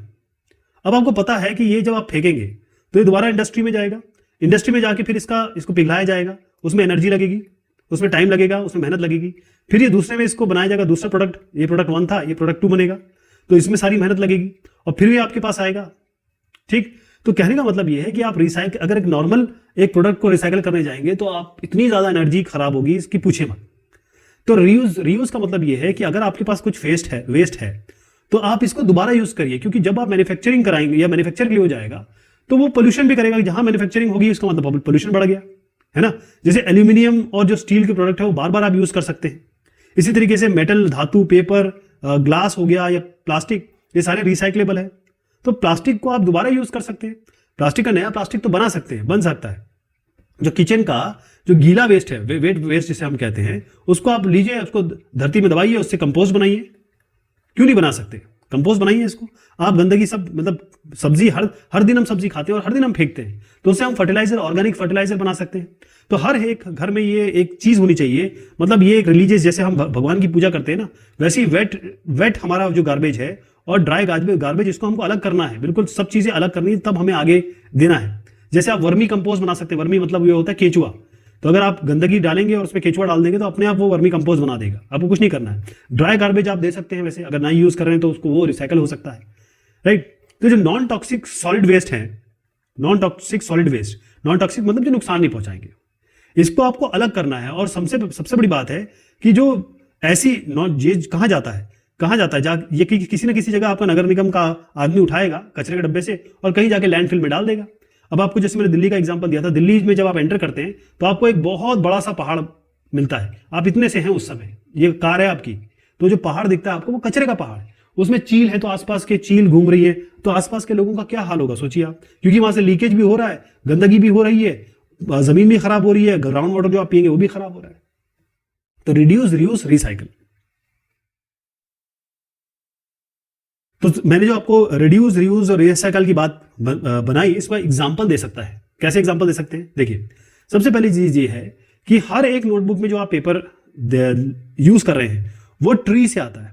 जो भी आप किताब यूज करते हैं वो ट्री से आता है, मतलब पेड़ कटते हैं तब आप किताब पढ़ते हैं। तो आप जब लिखते हैं तो बहुत सारी स्पेसेस मत छोड़िए, कम स्पेस छोड़िए, पेपर को वेस्ट मत करिए, बार बार यूज करिए। आपको पता है जो गांधी जी थे हमारे, वो जो उनको लेटर्स आते थे उसके ऊपर लिखते थे। लेटर्स जो होते ना, अंतर्देशीय लेटर आते थे, पहले पोस्ट कार्ड आते थे, उस पर लिखते थे। तो हम क्यों नहीं कर सकते? दूसरी चीज ये है कि रीयूज का अगर एग्जांपल देखें कि एक ही चीज को हम बहुत देर तक यूज करें या दोबारा यूज करें। अगर आप एक पेपर देख रहे हैं तो दोनों साइड यूज करिए इसको, है ना। अपनी जो ओल्ड बुक है वो किसी को दे दीजिए, नोटबुक है वो किसी को दे दीजिए, तो इससे क्या होगा, रीयूज हो जाएगा और बेचारे किसी और का भला भी हो जाएगा। जाके मत बेच दीजिए या उसको कचरे में मत डाल दीजिए। रिसाइकल का क्या एग्जाम्पल हो सकता है? अब आप देखें, पेपर, इससे पेपर दोबारा बन जाता है। पेपर मैश, ये एक तरीके का, एक समझ लीजिए कि पेपर पीसेस हैं, पल्प है, जिसको हम दोबारा यूज कर सकते हैं। अब अगर इसके साथ हम एडेसिव डालें, ग्लू डालें, स्टार्च डालें, वॉलपेपर पेस्ट बन जाएगा। तो कहने का मतलब है एक पेपर का वेस्टेज ना हो, पेपर का रीयूज हो जाए। जो मैंने पेपर का ही एग्जांपल दिया तीनों में, तो इसका रीयूज हम कर सकते हैं। पेपर का ही पेपर बन सकता है दोबारा। उसके लिए थोड़ी सी हम अगर मेहनत कर ले तो हमारी सारी दिक्कतें खत्म हो जाएंगी, थोड़ी सी कम हो जाएंगी। क्या हमारे एक्शंस होने चाहिए अगर हम एनवायरनमेंट को सेव करने के लिए निकले हैं? क्या हमारी रिस्पॉन्सिबिलिटी क्या है? तो उसके लिए सबसे पहले समझ लीजिए कि एयर पोल्यूशन कैसे हम इसको अवॉइड करेंगे और हमको क्या करना है। तो एयर पोल्यूशन अगर हो रहा है तो आपको जो भी जल रहा है, जैसे अगर आपके घर से कोई कचरा निकल रहा है उसको जलाइए मत। जैसे पराली जलाते हैं उनको मत जलाइए। पराली मतलब होता है कि जैसे एग्रीकल्चर होता है ना, तो एग्रीकल्चर के बाद जैसे क्रॉप निकाल लिया, अपने धान वान निकाल लिया, उसके बीज निकाल लिया, उसके बाद जो भी बचता है उसको जला दिया जाता है। आप क्या करेंगे कि आपको करना क्या है कि नेचुरल वेंटिलेशन लीजिए ना। अगर आपका घर है तो आप इसको थोड़ा सा खोल के रखिए, फैन का इस्तेमाल कम से कम करिए। पता चला कि दिन में भी लाइटें जल रही हैं, दिन में भी ऑफिस में खासतौर पे आप बाहर निकल गए, फैन चल रहे हैं, एयर कंडीशन चल रहा है। एनर्जी यूज, इसमें क्या करना पड़ेगा? इलेक्ट्रिकल अप्लायंसेस या लाइट, मैंने कहा कि जब उसकी जरूरत नहीं है, चलिए लाइट को जला के भी रख दीजिए। आजकल लाइट तो खैर एलईडी वगैरह की आ गई है, लेकिन जो फैन होता है उसमें तो मोटर होती है, तो जिसमें भी मोटर होगी वो तो बहुत ज्यादा एनर्जी लेगा। एक जरूरी चीज ये होती है कि भाई आप पब्लिक ट्रांसपोर्ट का यूज करिए, आप साइकिल का यूज करिए, कार का इस्तेमाल मत करिए, सोलर और विंड एनर्जी का इस्तेमाल कर लीजिए। वाटर पॉल्यूशन की जहां तक बात आती है तो यहां पर देखिए कि आप गंदगी पानी में डालना ही नहीं है, चाहे रिवर हो, चाहे नदी हो, चाहे लेक हो। आपको क्या करना है, पानी है उसको रिसाइकल कर लीजिए। जो पानी रेन से आता है, बरसात से जो पानी आता है उसको रेन वाटर हार्वेस्टिंग होती है, उससे यूज कर सकते हैं, या उससे हम प्लांट को गार्डनिंग में पानी दे सकते हैं। वेस्ट अगर क्या करना है, सबसे पहली बात तो प्लास्टिक आपको बिल्कुल नो कर देना है। और जो आपका वेस्ट है उसको आपको वेट वेस्ट जो आपके खाने वगैरह से बनता है, मतलब सब्जी वगैरह से निकलता है, और ड्राई वेस्ट, ये इसको अलग कर देना है, ठीक है। और केमिकल्स इन फूड, अब पेस्टिसाइड्स और फर्टिलाइजर का जितना कम से कम इस्तेमाल है, खासतौर पे फार्मर्स जो लोग हैं वो कम से कम करें। आपको ऑर्गेनिक चीज यूज करनी है, यानी कि ऑर्गेनिक फार्मिंग करना है कि कोई भी केमिकल, कोई भी बाहर की चीज यूज ना हो। फॉरेस्ट प्लांट्स, जितना पेपर बनता है वो सब ट्री, ये पेड़ों को काट के बनता है। इन पेड़ों को कम से कम काटना है आपको, या कटवाना है, तो पेपर कम से कम यूज करिए। आजकल तो खैर मैक्सिमम चीज डिजिटल हो गई है, अच्छी बात है। जो पेपर है उसको रीयूज कर लीजिए। और जहां तक वाटर की बात आती है, अवॉइड वाटर।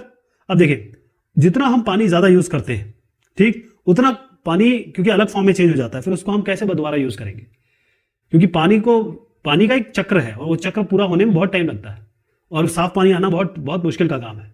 तो नहाने के समय, खाने के समय, धोने के समय, सब पानी का कम से कम इस्तेमाल आपको करना है। चलिए अब सवाल जवाब देखेंगे। What are some of the environmental changes cause due to modern methods of agriculture. तो क्या क्या एनवायरमेंटल चेंजेस हो रहे हैं, इसके वैसे आंसर मैंने यहां पर दिए हुए, अगर आप देखें तो पहली चीज ये है कि एनवायरमेंट तो ठीक नहीं कर रहा है और पोल्यूशन भी कम नहीं कर रहा है, फॉरेस्ट एरिया तो कम हो ही रहे हैं इसमें, और सम ऑफ द एनवायरमेंटल चेंजेस ये हो रहे हैं कि केमिकल पॉल्यूशन हो रहा है, डिक्रीज इन फॉरेस्ट एरियाज के कारण चीजें हो रही हैं। तो आप ए को टिक करेंगे, वैसे डी भी इसमें टिक कर सकते हैं लेकिन हम ए ही करके रखते हैं, ठीक। वैसे डिक्रीज इन फॉरेस्ट एरिया भी एक लेकिन एनवायरमेंटल चेंज है। How can we conserve our health and environment, कैसे हम कर सकते हैं। ऑर्गेनिक क्रॉप्स हम ग्रो करेंगे, बिल्कुल सही है यहाँ पे, क्योंकि यहाँ पर choose all the correct option लिखा है, इसमें हमें मल्टीपल चूज करना, यहाँ नहीं लिखा, इसलिए मैंने ए ही किया है और आपको बता रहा हूँ डी भी सही हो सकता है, लेकिन एक ही कहा गया तो एक करेंगे। How can we conserve the health and environment, तो ऑर्गेनिक क्रॉप्स आपको उगानी है, नेचुरल फर्टिलाइजर यूज करिए, वेस्ट वाटर को मैनेज करिए और use more air conditioning. Air conditioning तो कम से कम करनी है आपको। तो अगर आप देखें तो इसमें 3 टिक कर देते हैं, 1, 2 और 3, ये गलत हो गया। अब तीसरे पे आते हैं। A steel factory burns firewood and charcoal for heating and melting the steel, what are the possible effects on the environment. एक स्टील फैक्ट्री है जो लकड़ी भी जला रही है और चारकोल भी जला रही है, तो क्या पॉसिबल इफेक्ट हो सकते हैं। ग्लोबल टेम्परेचर बढ़ेगा, हीट अगर बढ़ेगी तो ग्लोबल टेम्परेचर बढ़ेगा, कार्बन डाइऑक्साइड उत्सर्जन बढ़ेगा, डिक्रीज तो नहीं होगा। इंक्रीज एयर पॉल्यूशन, बिल्कुल सही है, फायरवुड और चारकोल दोनों ही आपके पोल्यूशन को बढ़ाते हैं, डिक्रीज एयर पोल्यूशन तो नहीं होगा। तो इसका ए और सी सही आंसर है। आप देखिए ये ए और सही आंसर है, ठीक है। Okay, right short answers. तो हम एक एक करके देखते हैं इसको। तो कौन कौन से एनर्जी सोर्सेज हैं, एग्जांपल्स भी देने हैं। तो अगर मैं आपको कैटेगरी के हिसाब से बताऊं तो एनर्जी रिसोर्सेज को हम रिन्यूएबल रिसोर्सेज और non renewable resources, exhaustible resources, inexhaustible resources, उसमें भी फिर ऑर्गेनिक, इनऑर्गेनिक, ऐसे तमाम तरीके के आते हैं। लेकिन अगर हम बड़ी कैटेगरी देखें तो रिन्यूएबल और नॉन रिन्यूएबल एनर्जी रिसोर्सेज होते हैं। रिन्यूएबल मतलब ये होता है एक बार आपने यूज कर लिया तो फिर वो दोबारा आ जाएंगे। जैसे सन की एनर्जी कभी खत्म नहीं होनी, हमेशा सब सन या सूरज की रोशनी आनी है। पानी जितना है वो रहेगा। बायोमास मतलब पेड़ पौधे उगते रहेंगे। जियोथर्मल जमीन, क्योंकि हमारी पृथ्वी के अंदर बहुत टेम्परेचर है तो ये गर्मी हमको मिलती रहेगी। ऐसी हवा हमेशा चलती रहेगी।